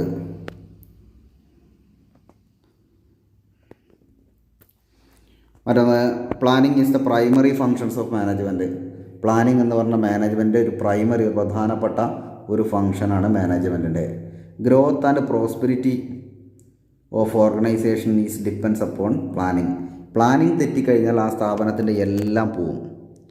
പ്ലാനിങ് ആണ് ഇതിൻ്റെ ഏറ്റവും മർമ്മപ്രധാനമായിട്ടുള്ള ഒരു ഫങ്ഷനായിട്ട് പറയുന്നത് മാനേജ്മെൻറ്റ്. അതുകൊണ്ട് ആ സ്ഥാപനത്തിൻ്റെ പ്രോസ്പെരിറ്റി, അഭിവൃദ്ധിയൊക്കെ ഈ പ്ലാനിങ്ങുമായിട്ട് ബന്ധപ്പെട്ടിരിക്കും. ഇനി ഒബ്ജക്റ്റീവ്സ് ഓഫ് പ്ലാനിങ്. എന്തിനു വേണ്ടിയിട്ടാണ് നമ്മൾ പ്ലാൻ ചെയ്യുന്നത്? ഒരു ബിസിനസ് സ്ഥാപനത്തിൽ, ഒരു മാനേജ്മെൻറ്റിൽ എന്തിനു വേണ്ടിയിട്ടാണ് നമ്മൾ പ്ലാൻ ചെയ്യുന്നത്? Planning in organisation serves to realise the following objectives. ഇതിൻ്റെ ലക്ഷ്യം എന്താണ്? To reduce uncertainty. ഫ്യൂച്ചറിൽ ഉണ്ടാവുന്ന റിസ്കുകൾ, അൺസർട്ടനിറ്റി നിറഞ്ഞിട്ടുള്ള റിസ്കുകൾ നമുക്ക് കുറയ്ക്കാൻ ഈ നല്ല പ്ലാൻ ചെയ്ത് കഴിഞ്ഞാൽ സാധിക്കും. To bring cooperation and coordination in the organisation. ആ സ്ഥാപനത്തിൻ്റെ മൊത്തം പ്രവർത്തനങ്ങളെയും ഡിപ്പാർട്ട്മെൻറ്റുകളെയും വിങ്ങുകളെയും ഡിവിഷൻസിനെയും ഒക്കെ നമ്മൾ ഒരുമിച്ച് കൊണ്ടുപോകാൻ നമുക്ക് പറ്റുന്നു. മറ്റൊന്ന് to bring economy in operation. വളരെ ചിലവ് കുറഞ്ഞ രൂപത്തിലേക്ക് കാര്യങ്ങളെ, ബിസിനസ് സ്ഥാപനത്തിനകത്തുള്ള ആക്ടിവിറ്റീസിനെ കൊണ്ടുപോകാൻ പറ്റുന്നു. മറ്റൊന്ന് to help to anticipate unpredictable contingencies. നമുക്ക് പ്രതീക്ഷിക്കാൻ പറ്റാത്ത, പ്രെഡിക്റ്റ് ചെയ്യാൻ പറ്റാത്ത കണ്ടിൻജൻസീസ് ഫ്യൂച്ചറിൽ വരാൻ സാധ്യതയുണ്ട് എന്നുള്ളത് നമുക്ക് മുൻകൂട്ടി കാണാൻ നമുക്ക് പറ്റുന്നു പ്ലാനിങ്ങിലൂടെ. മറ്റൊന്ന് to achieve the predetermined goals. നമ്മൾ മുൻകൂട്ടി നിശ്ചയിച്ചിട്ടുള്ള, ടോപ്പ് ലെവൽ മാനേജ്മെൻറ്റ് മുൻകൂട്ടി നിശ്ചയിച്ചിട്ടുള്ള ഗോൾസുകൾ അറ്റൈൻ ചെയ്യാൻ വേണ്ടിയിട്ട്, ഡിറ്റർമൈൻ ചെയ്യാൻ വേണ്ടിയിട്ട്, നിർണ്ണയിക്കാൻ വേണ്ടിയിട്ടൊക്കെ നമുക്ക് പ്ലാനിങ് സഹായിക്കുന്നു. മറ്റൊന്ന് ടു റിഡ്യൂസ് കോമ്പറ്റീഷൻ. നമ്മൾ മത്സരങ്ങൾ ഒഴിവാക്കാൻ പറ്റുന്നു. ബിസിനസ്സിനകത്ത് എപ്പോഴും മത്സരങ്ങളുണ്ടാവും. നമ്മളൊരു മത്സരാധിഷ്ഠിതമായിട്ടുള്ള ഒരു ലോകത്താണ് നമ്മൾ ജീവിക്കുന്നത്. എല്ലാ മേഖലയിലും മത്സരങ്ങളാണ്. അപ്പോൾ ആ മത്സരമൊക്കെ ഒരു പരിധി വരെ ഒഴിവാക്കാൻ നമുക്ക് സാധിക്കുന്നു എന്നുള്ളതാണ്. Advantages of planning. പ്ലാനിങ് കൊണ്ടുള്ള ഗുണം എന്താണ്? Planning helps in better utilisation of resources. ഒരു സ്ഥാപനത്തിനകത്തുണ്ടാകുന്ന പലതരത്തിലുള്ള മെൻ, മെറ്റീരിയൽ, മെഷീൻസ്, മണി, 4Ms എന്നൊക്കെ പറയാറുണ്ട്. മെൻ, മെറ്റീരിയൽ, മെഷീൻസ്, മണി. ഈ തരത്തിലുള്ള റിസോഴ്സുകളെല്ലാം എഫക്റ്റീവായിട്ട് യൂട്ടിലൈസ് ചെയ്യാൻ പ്ലാനിങ് സഹായിക്കുന്നു. Planning helps in achieving objectives. നമ്മുടെ സ്ഥാപനത്തിന് ഒരു ലോങ് ടേം ആയിട്ടുള്ള, ഷോർട്ട് ടേം ആയിട്ടുള്ള ഒബ്ജക്റ്റീവ്സ് ഉണ്ടായിരിക്കും. ആ ഒബ്ജക്റ്റീവ്സ് അച്ചീവ് ചെയ്യാൻ പ്ലാനിങ് സഹായിക്കുന്നു. മറ്റൊന്ന് planning helps in achieving economy in operation. നമ്മൾ ബിസിനസ് സ്ഥാപനവുമായിട്ട് ബന്ധപ്പെട്ട ഡിഫറെൻറ്റ് ടൈപ്സ് ഓഫ് ആക്ടിവിറ്റീസിൽ വരുന്ന കോസ്റ്റ്, വലിയ തരത്തിലേക്ക് വരുന്ന കോസ്റ്റുകൾ നമുക്ക് ഒരു പരിധി വരെ കുറയ്ക്കാൻ സാധിക്കുന്നു. Planning minimizes future uncertainties. ഭാവിയിലുണ്ടാകുന്ന അനിശ്ചിതത്വങ്ങൾ നമുക്ക് ഒഴിവാക്കാൻ അല്ലെങ്കിൽ കുറയ്ക്കാൻ നമുക്ക് സാധിക്കുന്നു. മറ്റൊന്ന് പ്ലാനിങ് ഇംപ്രൂവ്സ് കോമ്പറ്റേറ്റീവ് സ്ട്രെങ്ത്. നമ്മൾ നേരത്തെ പറഞ്ഞു, മത്സരമാണ് നമ്മുടെ ബിസിനസ് വേൾഡിലൊക്കെ എപ്പോഴും നടക്കാറുള്ളത്. അപ്പോൾ കോമ്പറ്റേറ്റീവ് ആയിട്ടുള്ള സ്ട്രെങ്ത് ഉണ്ടാക്കിയെടുക്കാൻ പ്ലാനിങ് സഹായിക്കുന്നു. മറ്റൊന്ന് പ്ലാനിങ് ഹെൽപ്സ് എഫക്റ്റീവ് കൺട്രോളിങ് എഫക്റ്റീവായിട്ട് നമുക്ക് നടത്താൻ പറ്റുന്നു എന്നുള്ളതാണ്. പ്ലാനിങ് ഇല്ലെങ്കിൽ കൺട്രോൾ ഒരിക്കലും സാധ്യമല്ല എന്നുള്ളതാണ് പറയുന്നത്. മറ്റൊന്ന് planning helps to give motivation to എംപ്ലോയീസിനെ സംബന്ധിച്ചിടത്തോളം നല്ല എഫക്റ്റീവായിട്ടുള്ള ഒരു പ്ലാനിങ് ആ സ്ഥാപനത്തിനകത്തുണ്ടെങ്കിൽ ആ എംപ്ലോയീസ് എപ്പോഴും മോട്ടിവേറ്റഡ് ആവുന്നു. ആ പ്ലാൻ പ്രകാരം മാത്രമാണ് ഈ എംപ്ലോയീസ് എല്ലാം ജോലി ചെയ്യാറുള്ളത്. മറ്റൊന്ന് planning develop rationality among management എക്സിക്യൂട്ടീവ്സിൻ്റെ ഇടയിൽ ഒരു റേഷണൽ തിങ്കിങ് ഒക്കെ ഉണ്ടായി വരുന്നു എന്നുള്ളതാണ്. മറ്റൊന്ന് പ്ലാനിങ് റിഡ്യൂസസ് റെഡ് ചുവപ്പ് നാടകവുമായിട്ട് ബന്ധപ്പെട്ട സംഭവങ്ങൾ ഒഴിവാക്കാൻ പ്ലാനിങ് സഹായിക്കുന്നു. മറ്റൊന്ന് പ്ലാനിങ് എൻകറേജസ് ഇന്നവേറ്റീവായിട്ടുള്ള പുതുതായിട്ട് എന്തെങ്കിലും തരത്തിലുള്ള ഐഡിയാസൊക്കെ എൻകറേജ് ചെയ്യാൻ പ്ലാനിങ് സഹായിക്കുന്നു.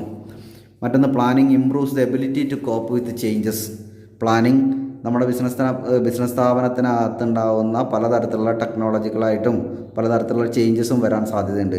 അത്തരം ചേഞ്ചസ് വരുന്ന സമയത്ത് അതിന് പറ്റുന്ന രൂപത്തിലേക്ക് മാറാൻ ഈ ഒരു പ്ലാനിങ് കൊണ്ട് സഹായിക്കുന്നു. Planning create forward looking attitude in management. Forward looking എന്ന് പറഞ്ഞാൽ ഫ്യൂച്ചറിലുള്ള കാര്യങ്ങളെ നമ്മൾ മുൻകൂട്ടി കാണുന്നതിനെയാണ് നമ്മൾ ഫോർവേഡ് ലുക്കിംഗ് എന്ന് പറയുക.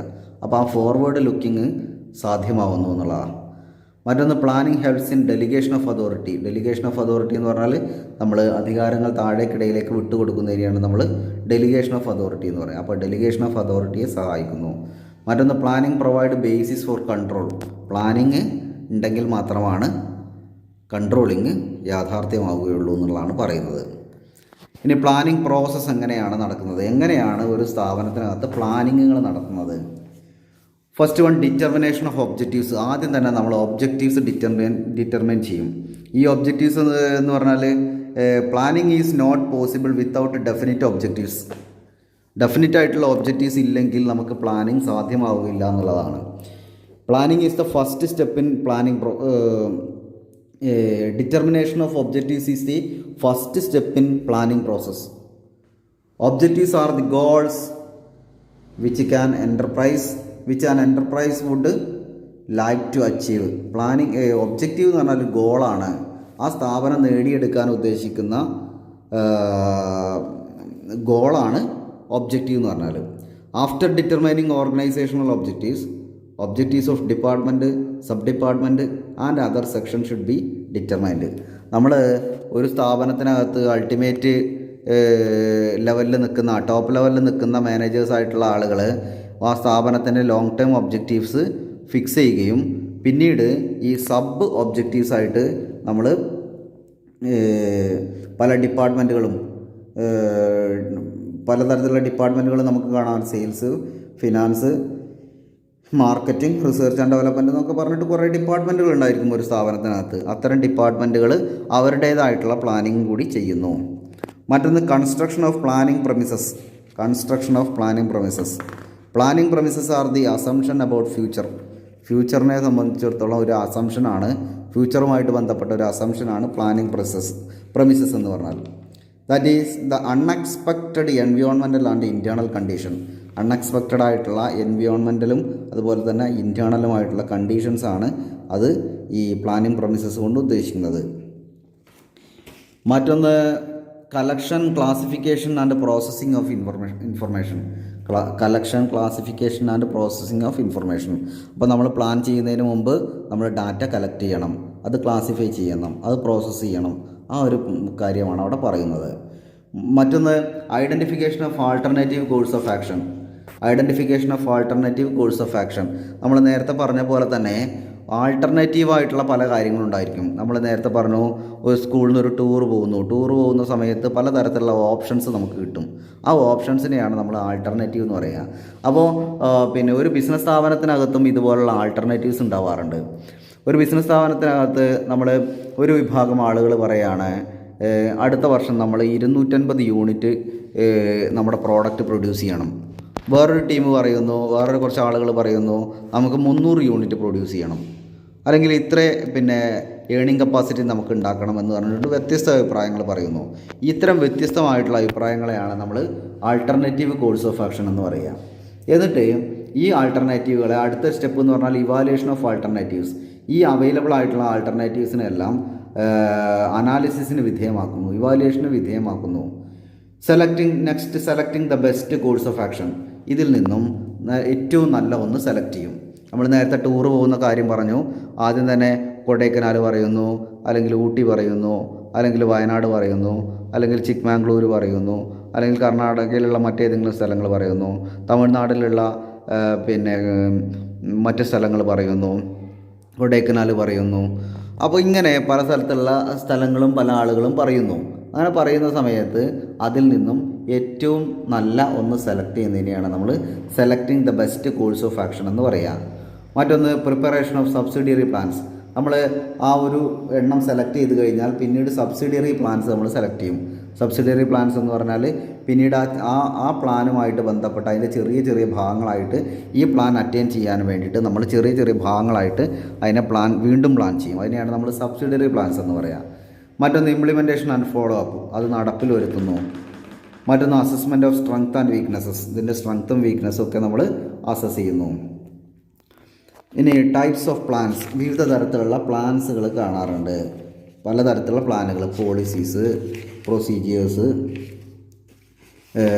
റൂൾസ്, സ്ട്രാറ്റജീസ്, ബഡ്ജറ്റ്സ് എന്നൊക്കെ പറയും. പോളിസീസ് എന്ന് പറഞ്ഞാൽ നയങ്ങളാണ്. നയങ്ങൾ ഒരിക്കലും മാറ്റാൻ പറ്റില്ല. It is not flexible. ഇതൊരിക്കലും ഫ്ലെക്സിബിൾ അല്ല എന്നുള്ളതാണ് പറയുന്നത്. Policies are the important components of planning. പ്ലാനിങ്ങിൻ്റെ ഒരു പ്രധാനപ്പെട്ട കമ്പോണൻ്റാണ് പോളിസി എന്ന് പറഞ്ഞാൽ. A policy is a verbal, written or implied overall guide setting up boundaries that supply the general limit and direction in which managerial actions will take place. A policy is a standing plan. Policy എന്ന് പറഞ്ഞാൽ ഒരു standing plan ആണ്. It guides management at all levels in decision making. ഇത് മാനേജ്മെൻറ്റിൻ്റെ ആ സ്ഥാപനത്തിൻ്റെ എല്ലാ ലെവലിലും ഉള്ള മാനേജ്മെൻറ്റിനെ guide ചെയ്യാൻ ഇത് സഹായിക്കുന്നു. ഡിസിഷൻ മേക്കിംഗ് പർപ്പസിനൊക്കെ ഇത് സഹായിക്കുന്നുണ്ട്. Policies are standing answers to recurring questions. Recurring ക്വസ്റ്റ്യൻസിന് ഉള്ള ഒരു ആൻസറാണ് പ്രൊസീജിയേഴ്സ്, പോളിസീസ് എന്ന് പറഞ്ഞാൽ. മറ്റൊന്ന് procedures. Procedures are operational guide to action. Procedures എന്ന് പറഞ്ഞാൽ ഓപ്പറേഷണൽ ഗൈഡ്സ് ആണ്. അത് ഓപ്പറേഷനുമായിട്ട് ബന്ധപ്പെട്ട ആക്ടിവിറ്റീസുമായിട്ട് ബന്ധപ്പെട്ടതാണ്. So a procedure tells how a work is to be done. എങ്ങനെ ഈ വർക്ക് നമുക്ക് ചെയ്യാൻ പറ്റുമെന്നുള്ളതാണ് പ്രൊസീജിയേഴ്സ് എന്നതുകൊണ്ട് ഉദ്ദേശിക്കുന്നത്. These are plan specifying ways to perform various task to achieve the objectives. Procedures are guide to action എന്നാണ് പറയുക. അതിൻ്റെ നടപടിക്രമങ്ങളെയാണ് നമ്മൾ പ്രൊസീജിയേഴ്സ് എന്ന് പറയുക. മറ്റൊന്ന് rules. Like procedures, rules are the guide to action. Procedure പോലെ തന്നെ റൂൾസും ആക്ഷന് വേണ്ടിയിട്ടുള്ള പ്രവൃത്തികൾ ചെയ്യാനുള്ള ചില നിർദ്ദേശങ്ങളാണ്, ഗൈഡൻസുകളാണ്.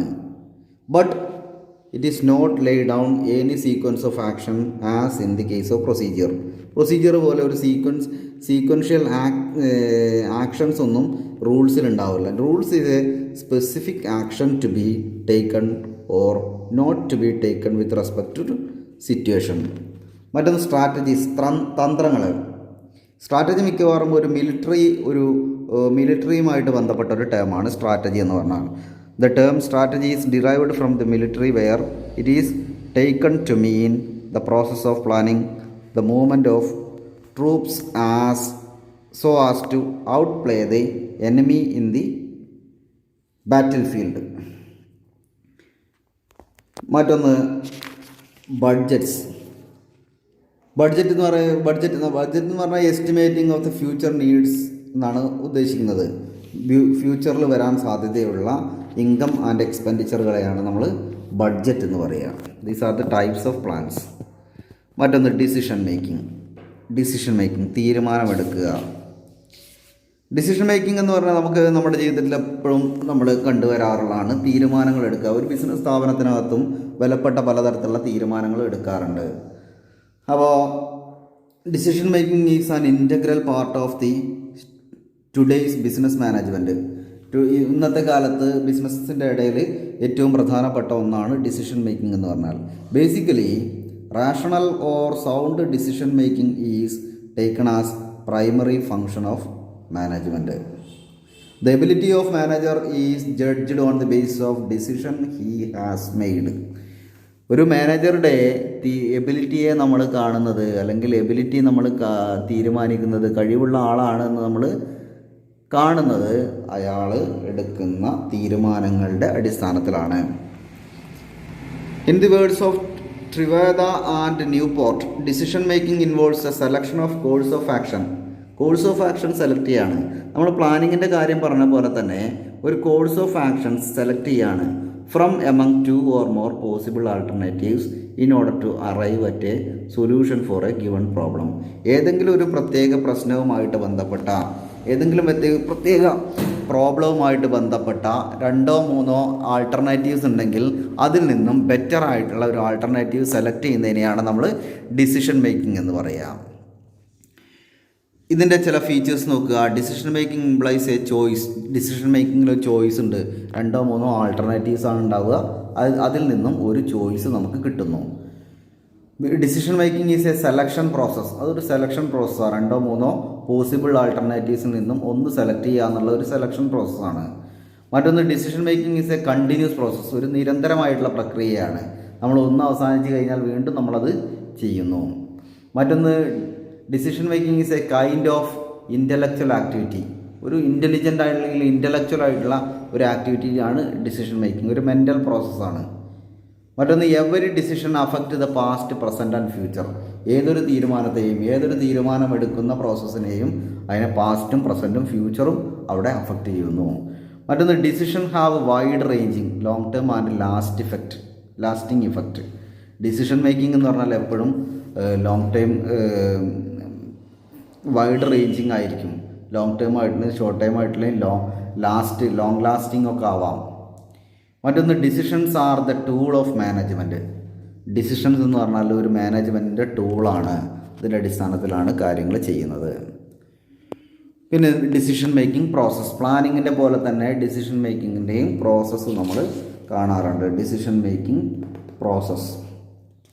First one, identify and define the problem. നമ്മൾ എന്താണോ നമ്മുടെ പ്രശ്നം എന്നുള്ളത് ആദ്യം തന്നെ നമ്മളൊന്ന് നിർവചിക്കുക, അല്ലെങ്കിൽ ഐഡൻറ്റിഫൈ ചെയ്യുക, അത് തിരിച്ചറിയുക. എന്താണ് യഥാർത്ഥത്തിൽ പ്രോബ്ലം എന്നുള്ളത് നമ്മൾ മനസ്സിലാക്കേണ്ടതാണ്. ആ പ്രോബ്ലം കൃത്യമായിട്ടും ഐഡൻറ്റിഫൈ ചെയ്തുകൊണ്ട് അതിൻ്റെ കാര്യകാരണങ്ങൾ കണ്ടെത്തുക എന്നുള്ളതാണ്. If A problem is identified and defined, half of the decision making process is over. നമ്മൾ ഒരു തീരുമാനം എടുക്കുന്ന കാര്യത്തിൽ ആ പ്രശ്നം എന്താണ് എന്നുള്ളത് കൃത്യമായിട്ട് നമുക്ക് പറയാൻ പറ്റുന്നുണ്ടെങ്കിൽ ആ തീരുമാനം ഡിസിഷൻ മേക്കിംഗ് പ്രോസസ് 50% കംപ്ലീറ്റ് ആയി എന്നുള്ളതാണ് അതിൻ്റെ അർത്ഥം. The problem can be identified through observation and reflection. നമ്മൾ കൃത്യമായിട്ടുള്ള നിരീക്ഷണത്തിലൂടെയൊക്കെയാണ് നമ്മൾ പ്രോബ്ലംസ് നമ്മൾ കണ്ടെത്താറുള്ളത്. മറ്റൊന്ന് സെക്കൻഡ് വൺ, സീക്ക് ഫാക്റ്റ്. നമ്മൾ after problem identification the manager should search and collect relevant information bearing on the problem. എന്താണ് പ്രോബ്ലത്തിൻ്റെ കാര്യകാരണങ്ങൾ എന്തൊക്കെയാണെന്നുള്ളത് ഫാക്റ്റുകൾ പരിശോധിക്കുക എന്നുള്ളതാണ് next step. Determination of alternatives. നമ്മൾ പറഞ്ഞു പലതരത്തിലുള്ള ആൾട്ടർനേറ്റീവ്സ് നമുക്ക് ഉണ്ടാവാറുണ്ട്, പലതരത്തിലുള്ള ഓപ്ഷൻസ് നമുക്ക് കിട്ടാറുണ്ട്. ആ ഓപ്ഷൻസിനെയാണ് നമ്മൾ ആൾട്ടർനേറ്റീവ്സ് എന്ന് പറയുക. ആ ആൾട്ടർനേറ്റീവ്സ് നമ്മൾ നിർണ്ണയിക്കുന്നു. മറ്റൊന്ന്, ഇവാലുവേറ്റ് ദ ആൾട്ടർനേറ്റീവ്. നമ്മൾ അവൈലബിൾ ആയിട്ടുള്ള ആൾട്ടർനേറ്റീവ് നമ്മൾ പരിശോധിക്കുന്നു. Next step, select the best alternative. അതിൽ നിന്നും ഏറ്റവും നല്ലതൊന്ന് നമ്മൾ സെലക്ട് ചെയ്യുന്നു. മറ്റൊന്ന്, ഇംപ്ലിമെൻറ്റേഷൻ ഓഫ് ദി ഡിസിഷൻ. ആ തീരുമാനം നടപ്പിലാക്കുന്നു. These are the decision making process or steps. Next, barriers of effective planning. പ്ലാനിങ്ങിൻ്റെ ചില തടസ്സങ്ങൾ എന്തൊക്കെയാണെന്നാണ് പറയുന്നത്.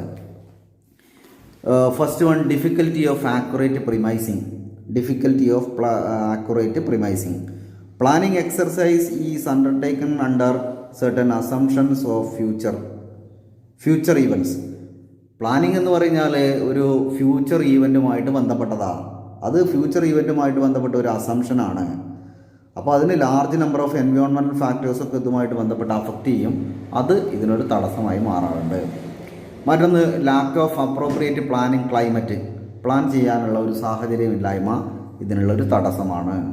മറ്റൊന്ന്, ഇൻറ്റേർണൽ ഇൻഫ്ലെക്സിബിലിറ്റി. ഫ്ലെക്സിബിൾ അല്ലാത്ത കേസുകൾ. External inflexibility. അതുപോലെ തന്നെ uncertainty, inability to plan or inadequate planning. Substandard information എപ്പോഴും അതിൻ്റെ ആക്യുറേറ്റ് ആയിട്ടുള്ള ഫേക്ക് ഇൻഫർമേഷനൊക്കെ ആയിരിക്കാം. മറ്റൊന്ന്, പ്രൊസീജിയർ ഇൻഫ്ലെക്സിബിലിറ്റി. പ്രൊസീജിയർ ചെയ്യാൻ പറ്റാത്ത സാഹചര്യങ്ങൾ. മറ്റൊന്ന്, lack of knowledge in forecasting techniques. ഫ്യൂച്ചറുള്ള കാര്യങ്ങൾ ഫോർകാസ്റ്റ് ചെയ്യാനുള്ള ടെക്നിക്കുകൾ അതിൻ്റെ ഒരു അറിവില്ലായ്മ എന്ന് പറഞ്ഞാൽ പ്രശ്നമാണ്. Technical problems, psychological difficulties, constraints, reluctance of മാനേജേഴ്സിൻ്റെ കഴിവില്ലായ്മ. These are the barriers of effective planning. Next, organizing എന്ന് പറഞ്ഞാൽ നമുക്കറിയാൻ പറ്റും, നമ്മൾ ഒരു സ്ഥാപനത്തിൽ, ബിസിനസ് സ്ഥാപനത്തിൽ ഫസ്റ്റ് മാനേജ്മെൻറ്റ് ഫംഗ്ഷനായിട്ടുള്ള മാനേജ്മെൻറ്റ് ഫംഗ്ഷനിൽ പ്ലാനിങ് കഴിഞ്ഞാൽ പിന്നെ അടുത്തതാണ് ഓർഗനൈസിങ് എന്ന് പറഞ്ഞാൽ ഒരു ബിസിനസ് സ്ഥാപനത്തിനകത്ത് വിവിധ തരത്തിലുള്ള ഡിപ്പാർട്ട്മെൻറ്റുകളും സബ് ഡിപ്പാർട്ട്മെൻറ്റുകളും ആ എംപ്ലോയീസിന് ജോലി ചെയ്യാൻ ആവശ്യമായിട്ടുള്ള പൊസിഷൻസ് ഉണ്ടാക്കുകയും ആ പൊസിഷൻസുകൾ പരസ്പരം തമ്മിൽ അതോറിറ്റി റെസ്പോൺസിബിലിറ്റി റിലേഷൻഷിപ്പ് ഉണ്ടാക്കുന്നതിനെയാണ് നമ്മൾ ഓർഗനൈസിങ് എന്ന് പറയാം. Louis A Allen defines organisation is the process of identifying and grouping the work to be performed. എന്താണ് നമ്മൾ ആ ഐഡൻറ്റിഫൈ ചെയ്യുകയും ഗ്രൂപ്പാക്കുകയും മാറുകയും ചെയ്യുക എന്നുള്ളതാണ്. ഇപ്പോൾ ഒരു ടോപ്പ് ലെവൽ എക്സിക്യൂട്ടീവ്സ് കഴിഞ്ഞാൽ പിന്നീട് ഡിപ്പാർട്ട്മെൻറ്റ് മാനേജർമാരുണ്ടായിരിക്കും, 4-5 ഡിപ്പാർട്ട്മെൻറ്റ് മാനേജർമാരുണ്ടായിരിക്കും. പ്രൊഡക്ഷൻ ഡിപ്പാർട്ട്മെൻറ്റ് ഉണ്ടാവും, മാർക്കറ്റിംഗ് ഡിപ്പാർട്ട്മെൻറ്റ് ഉണ്ടാവും, പേഴ്സണൽ ഡിപ്പാർട്ട്മെൻറ്റ് ഉണ്ടാവും, റിസർച്ച് ആൻഡ് ഡെവലപ്മെൻറ്റ് ഡിപ്പാർട്ട്മെൻറ്റ് ഉണ്ടാവും, ട്രെയിനിങ് ഡിപ്പാർട്ട്മെൻറ്റ് ഉണ്ടാവും. ഇങ്ങനെ പലതരത്തിലുള്ള ഡിപ്പാർട്ട്മെൻറ്റുകൾ ഉണ്ടാവാറുണ്ട്. അത്തരം ഡിപ്പാർട്ട്മെൻറ്റുകളൊക്കെ ആയിട്ട് ഇതിനെ ഗ്രൂപ്പാക്കി മാറ്റുക. Defining and delegating responsibility and authority and establishing relationship for the purpose of enabling people to work most effectively together in accomplishing organizational objectives. ഓർഗനൈസേഷൻ്റെ ഒബ്ജക്റ്റീവ് അറ്റൈൻ ചെയ്യാൻ വേണ്ടിയിട്ട് നമ്മൾ വിവിധ ഗ്രൂപ്പുകളും വിവിധ സെക്ഷനുകളും ഒക്കെ ആക്കിയിട്ട് ഒരു സ്ഥാപനത്തിലെ വിവിധ തരത്തിലുള്ള വിങ്ങുകളായിട്ട് മാറ്റുകയാണ് ചെയ്യുക. വിങ്ങുകളായിട്ട് മാറ്റിയിട്ട് ഓരോ പൊസിഷനിലും നിൽക്കുന്ന ആളുകളുമായിട്ട് ബന്ധപ്പെട്ട് ആളുകളുമായിട്ട് എങ്ങനെയാണോ ഈ അതോറിറ്റി റെസ്പോൺസിബിലിറ്റി റിലേഷൻഷിപ്പ് ഉള്ളത് അത് കണ്ടെത്തി സ്ഥാപിച്ചെടുക്കുക എന്നുള്ളതാണ് ഈ ഓർഗനൈസിങ് കൊണ്ട് ഉദ്ദേശിക്കുന്നത്. ഇനി എന്തൊക്കെയാണ് സ്റ്റെപ്പ്, ഓർഗനൈസിങ്ങിൻ്റെ സ്റ്റെപ്സ് എന്തൊക്കെയാണ്, അല്ലെങ്കിൽ എലമെൻറ്റ്സ് എന്തൊക്കെയാണ്? ആദ്യം തന്നെ ഡിഫൈൻ ഒബ്ജക്റ്റീവ്സ് ഡിഫൈൻ ചെയ്യുന്നു. എന്താണ് നമ്മൾ ഈ ഓർഗനൈസിങ്ങിലൂടെ ഉദ്ദേശിക്കുന്നത് എന്നുള്ളത് നമ്മൾ ആദ്യം ഡിഫൈൻ ചെയ്യുന്നു. നെക്സ്റ്റ് ഡിറ്റർമൈനിങ് ആക്ടിവിറ്റീസ് എന്തൊക്കെയാണ് ഇവരുടെ ആക്ടിവിറ്റീസ്. ഇപ്പോൾ പലതരത്തിലുള്ള ഡിപ്പാർട്ട്മെൻറ്റുകളാണെങ്കിൽ ഓരോ ഡിപ്പാർട്ട്മെൻറ്റുകളുടെയും ആക്ടിവിറ്റീസ് എന്തൊക്കെയാണ്. പിന്നെ ഗ്രൂപ്പിംഗ് ഓഫ് ആക്ടിവിറ്റീസ്, ഈ ആക്ടിവിറ്റീസിൽ കൂടെ ഇപ്പോൾ ഡിഫൈനിങ് ഓഫ് ഒബ്ജക്റ്റീവ്സ് എന്ന് പറഞ്ഞാൽ ഒബ്ജക്റ്റീവ്സ് നമ്മൾ ഈ ഓർഗനൈസേഷൻ്റെ ഒബ്ജക്റ്റീവ് നമ്മൾ ഡിഫൈൻ ചെയ്യുന്നു. എന്താണ് ഓർഗനൈസിങ്ങിലൂടെ നമ്മൾ ഉദ്ദേശിക്കുന്നത് എന്നുള്ളത് നമ്മൾ ഡിഫൈൻ ചെയ്യുന്നു. പിന്നീട് ഡിറ്റർമൈനിങ് ആക്ടിവിറ്റീസ് ഒരു സ്ഥാപനത്തിനകത്ത് മാർക്കറ്റിങ്ങുമായിട്ട് ബന്ധപ്പെട്ട പ്രോഡക്റ്റ് സെല്ല് ചെയ്യാൻ വേണ്ടിയിട്ടുള്ള ഡിപ്പാർട്ട്മെൻറ്റുകൾ വേണം. അങ്ങനെ പലതരത്തിലുള്ള എന്തൊക്കെ ആക്ടിവിറ്റീസാണോ സ്ഥാപനത്തിനകത്ത് ഉള്ളത് അതിനൊക്കെ നമ്മൾ ഡിറ്റർമൈൻ ചെയ്യുക. എന്നിട്ട് ഓരോന്നിനെയും ഓരോ വിഭാഗങ്ങളാക്കിയിട്ട് തിരിക്കുക. Grouping of activities. ഇപ്പോൾ പ്രൊഡക്ഷൻ ഡിപ്പാർട്ട്മെൻറ്റുമായിട്ട് ബന്ധപ്പെട്ട ഫംഗ്ഷനെല്ലാം ഒരു ഡിപ്പാർട്ട്മെൻറ്റ്, മാർക്കറ്റിംഗ് ഡിപ്പാർട്ട്മെൻറ്റുമായിട്ട് ബന്ധപ്പെട്ട ഫംഗ്ഷനെല്ലാം മാർക്കറ്റിംഗ് ഡിപ്പാർട്ട്മെൻറ്റ്, പേഴ്സണൽ ഡിപ്പാർട്ട്മെൻറ്റുമായിട്ട് ബന്ധപ്പെട്ട ഫംഗ്ഷൻസ് എല്ലാം പേഴ്സണൽ ഡിപ്പാർട്ട്മെൻറ്റ്, ഫിനാൻസുമായിട്ട് ബന്ധപ്പെട്ട ഡിപ്പാർട്ട്മെൻറ്റുകളെല്ലാം ഫിനാൻസ് ഡിപ്പാർട്ട്മെൻറ്റ്. ഇങ്ങനെ പലതരത്തിലുള്ള ഡിപ്പാർട്ട്മെൻറ്റുകളായിട്ടും ഗ്രൂപ്പാക്കിയിട്ടും തിരിക്കുക. എന്നിട്ട് അസൈനിങ് ഡ്യൂട്ടീസ്, ഇവർക്കൊക്കെ ഓരോ ഡ്യൂട്ടീസ്, ഇവരുടെയൊക്കെ കടമകൾ എന്താണ് എന്നുള്ളത് ഇവരെ അറിയിച്ചു കൊടുക്കുന്നു. നെക്സ്റ്റ് ഡെലിഗേഷൻ ഓഫ് അതോറിറ്റി താഴേക്കിടയിലേക്ക് വിട്ടുകൊടുക്കുന്നതിനെയാണ് നമ്മൾ ഡെലിഗേഷൻ ഓഫ് അതോറിറ്റി എന്ന് പറയുക. നെക്സ്റ്റ് കോർഡിനേറ്റിംഗ് ആക്ടിവിറ്റീസ്, ഈ കൊടുത്തിരിക്കുന്ന ഡെലിഗേഷൻ ഓഫ് അതോറിറ്റി അല്ലെങ്കിൽ റെസ്പോൺസിബിലിറ്റി അല്ലെങ്കിൽ അതോറിറ്റി ഇതിൻ്റെയൊക്കെ അടിസ്ഥാനത്തിൽ ഇവരുടെ വർക്കുകൾ എങ്ങനെയൊക്കെയാണെന്നുള്ളത് വർക്കുകളൊക്കെ കോർഡിനേറ്റ് ചെയ്യുക. മറ്റൊന്ന് provision of physical facilities and good എൻവിയോൺമെൻറ്റും മറ്റും ഫിസിക്കൽ ഫെസിലിറ്റീസൊക്കെ അറേഞ്ച് ചെയ്ത് കൊടുക്കുക. മറ്റൊന്ന് എസ്റ്റാബ്ലിഷ്മെൻറ്റ് ഓഫ് സ്ട്രക്ചറൽ റിലേഷൻഷിപ്പ്. നമുക്കൊരു ഓർഗനൈസേഷന് ഒരു സ്ട്രക്ചർ ഉണ്ടായിരിക്കും. ആ സ്ട്രക്ചർ റിലേഷൻഷിപ്പ് ഇപ്പോൾ ലൈൻ ഓർഗനൈസേഷൻ ഉണ്ടാവാം, സ്റ്റാഫ് ഓർഗനൈസേഷൻ ഉണ്ടാവാം, ഫങ്ഷണൽ ഓർഗനൈസേഷൻ ഒക്കെ ഉണ്ടാവാം. ആ സ്ട്രക്ചർ റിലേഷൻഷിപ്പ് എങ്ങനെയാണെന്നുള്ളത് മനസ്സിലാക്കി കൊടുക്കുക. മറ്റൊന്ന് ഇമ്പോർട്ടൻസ് ഓഫ് ഓർഗനൈസേഷൻ്റെ പ്രാധാന്യം എന്താണ്. Organisation facilitates administration and managerial efficiency നമ്മൾ അതുപോലെ അഡ്മിനിസ്ട്രേഷനൊക്കെ സഹായിക്കുന്നു. മറ്റൊന്ന് organisation facilitate growth and diversification, ആ സ്ഥാപനത്തിൻ്റെ വളർച്ചയ്ക്കും അതുപോലെ തന്നെ ഡൈവേഴ്സിഫിക്കേഷനൊക്കെ സഹായിക്കുന്നു. മറ്റൊന്ന് it provide scope for training and development, ഏതൊക്കെ മേഖലയിൽ ഏതൊക്കെ ഡിപ്പാർട്ട്മെൻറ്റുകളിൽ ജോലി ചെയ്യുന്ന ആളുകൾക്ക് ട്രെയിനിങ് കൊടുക്കേണ്ടതുണ്ട് എന്നുള്ളത് ഇവർ ഓർഗനൈസേഷൻ്റെ കാര്യങ്ങൾ ചെയ്യുമ്പോൾ മനസ്സിലാവും. മറ്റൊന്ന് it makes use of new technological development, ഏതൊക്കെ മേഖലയിൽ ടെക്നോളജിക്കൽ ഡെവലപ്മെൻറ്റ് കൊണ്ടുവരേണ്ടതുണ്ട് എന്ന് മനസ്സിലാക്കാൻ നമുക്ക് ഈ ഓർഗനൈസേഷൻ സഹായിക്കും. മറ്റൊന്ന് it encourages optimum use of human റിസോഴ്സിനെ പരമാവധി ഉപയോഗപ്പെടുത്താൻ സഹായിക്കുന്നു. മറ്റൊന്ന് ഇറ്റ് പ്രൊമോട്ട്സ് കോർഡിനേഷനും കമ്മ്യൂണിക്കേഷനും സാധ്യമാവുന്നു എന്നുള്ളതാണ്. ഇനി ഡെലിഗേഷനെ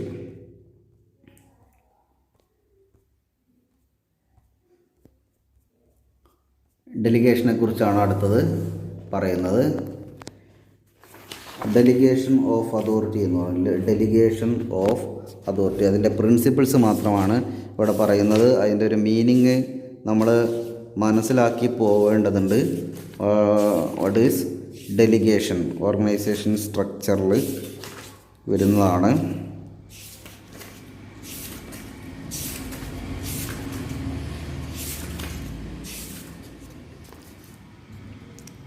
Delegation of authority.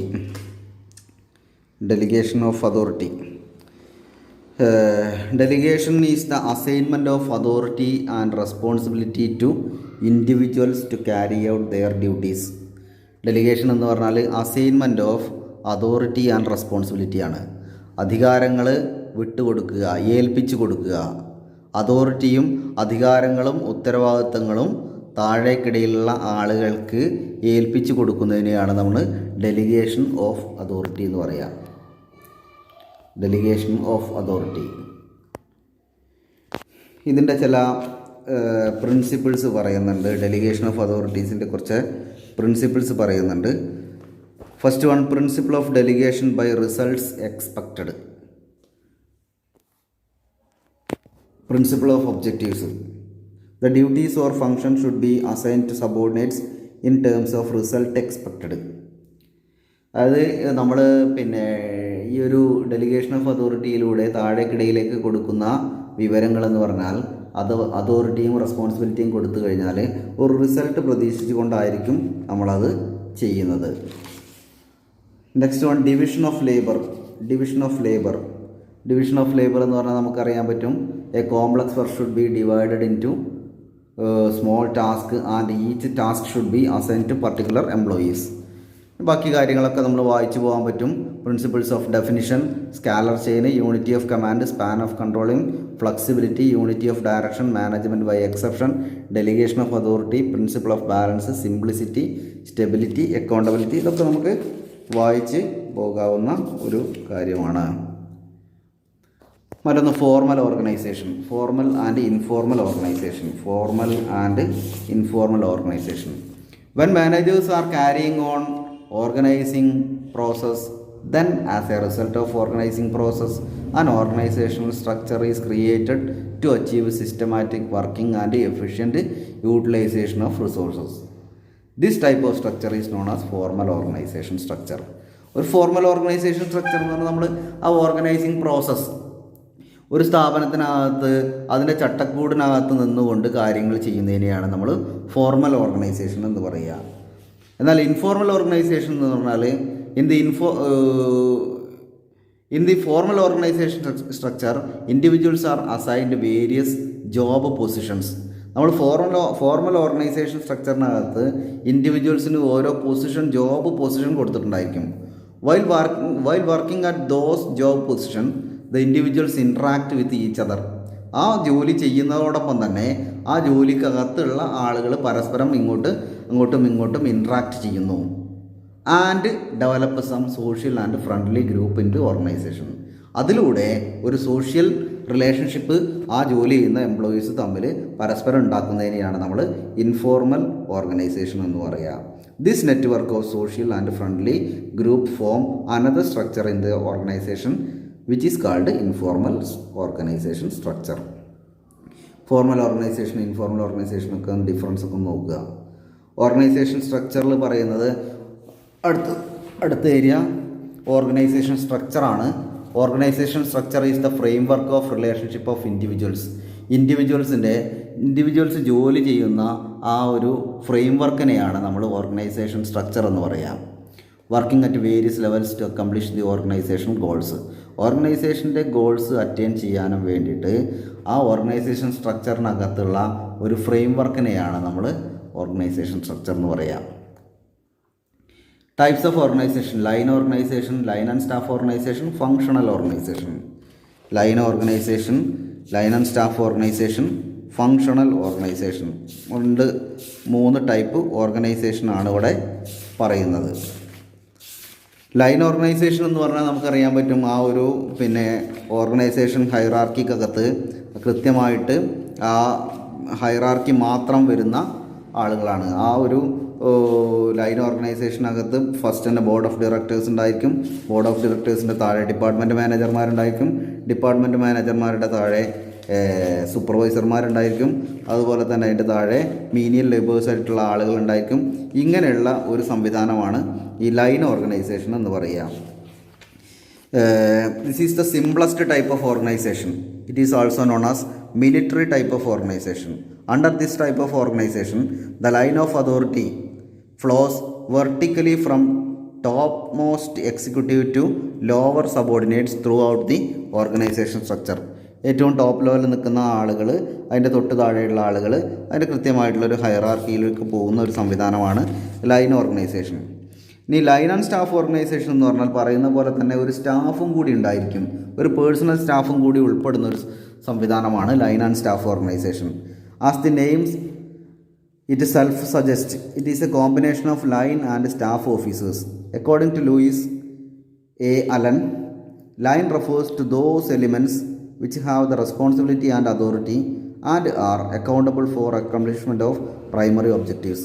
ഇതിൽ സ്റ്റാഫ് എന്ന് പറഞ്ഞ ആളുകൾ staff refers to those elements which have responsibility and authority for providing advice and service. ഈ ലൈൻ പൊസിഷനിൽ നിൽക്കുന്ന ആളുകൾക്ക് ഈ വിവരങ്ങൾ കൊടുത്ത് അഡ്വൈസ് കൊടുക്കുന്ന ആളെയാണ് നമ്മൾ സ്റ്റാഫ് എന്ന് പറയുക. മറ്റൊന്ന് functional organisation. Functional organisation is the between the line and staff authority. Line and staff അതോറിറ്റിക്ക് ഇടയിലുള്ള ഒരു സംവിധാനമാണ്. Specialist R appointed in top position through out the organisation. Specialist ആയിട്ടുള്ള ആളുകളെ നമ്മൾ ഈ ഓർഗനൈസേഷൻ്റെ പല പൊസിഷനിലും നമ്മൾ വെക്കുന്നു. ആ ഒരുപാട് നമ്മൾ നേരത്തെ ഫങ്ഷണൽ ഡിപ്പാർട്ട്മെൻ്റ് എന്ന് പറഞ്ഞാൽ നമുക്ക് നേരത്തെ നമ്മൾ പറഞ്ഞ പോലെ തന്നെ സ്പെഷ്യലിസ്റ്റ് ആയിട്ടുള്ള കുറേ ആളുകളുടെ നിർദ്ദേശപ്രകാരം ജോലി ചെയ്യുന്ന ഒരു സംവിധാനമാണ് ഫങ്ഷണൽ ഓർഗനൈസേഷൻ എന്നുകൊണ്ട് ഉദ്ദേശിക്കുന്നത്. Span of management. Span of management refers to number of subordinates who can be managed effectively by a supervisor. ഒരു സൂപ്പർവൈസർക്ക് മാനേജ് ചെയ്യാവുന്ന സബോർഡിനേറ്റുകളുടെ എണ്ണത്തെയാണ് നമ്മൾ സ്പാൻ ഓഫ് മാനേജ്മെൻറ്റ് എന്ന് പറയുക. ഡെലിഗേഷൻ ഓഫ് അതോറിറ്റി നമ്മൾ നേരത്തെ പറഞ്ഞിട്ടുള്ളതാണ്. അതോറിറ്റി, റെസ്പോൺസിബിലിറ്റി ഒക്കെ. സെൻട്രലൈസേഷൻ ആൻഡ് ഡീസെൻട്രലൈസേഷൻ നമ്മൾ ഈ ഒരു ഫങ്ഷൻസ് ഓഫ് മാനേജ്മെൻറ്റ് ഹെൻറി ഫയോളിൻ്റെ പ്രിൻസിപ്പിൾസ് പറഞ്ഞിട്ടുണ്ടായിരുന്നു. Centralization is the concentration of authority to the top level. അതാണ് സെൻട്രലൈസേഷൻ. സെൻട്രൽ പോയിന്റിൽ ഒതുങ്ങി നിൽക്കുന്ന അധികാരങ്ങളെല്ലാം ടോപ്പ് ലെവലിൽ മാത്രം ഒതുങ്ങി നിൽക്കുന്നതിനെയാണ് നമ്മൾ സെൻട്രലൈസേഷൻ എന്ന് പറയുക. ഡീസെൻട്രലൈസേഷൻ എന്ന് പറഞ്ഞാൽ dispersal of authority to the lower levels എന്നുള്ളതാണ്. അതിന് രണ്ടിൻ്റെയും ഡിഫറൻസ് ആണ് ഇവിടെ പറയുന്നത്.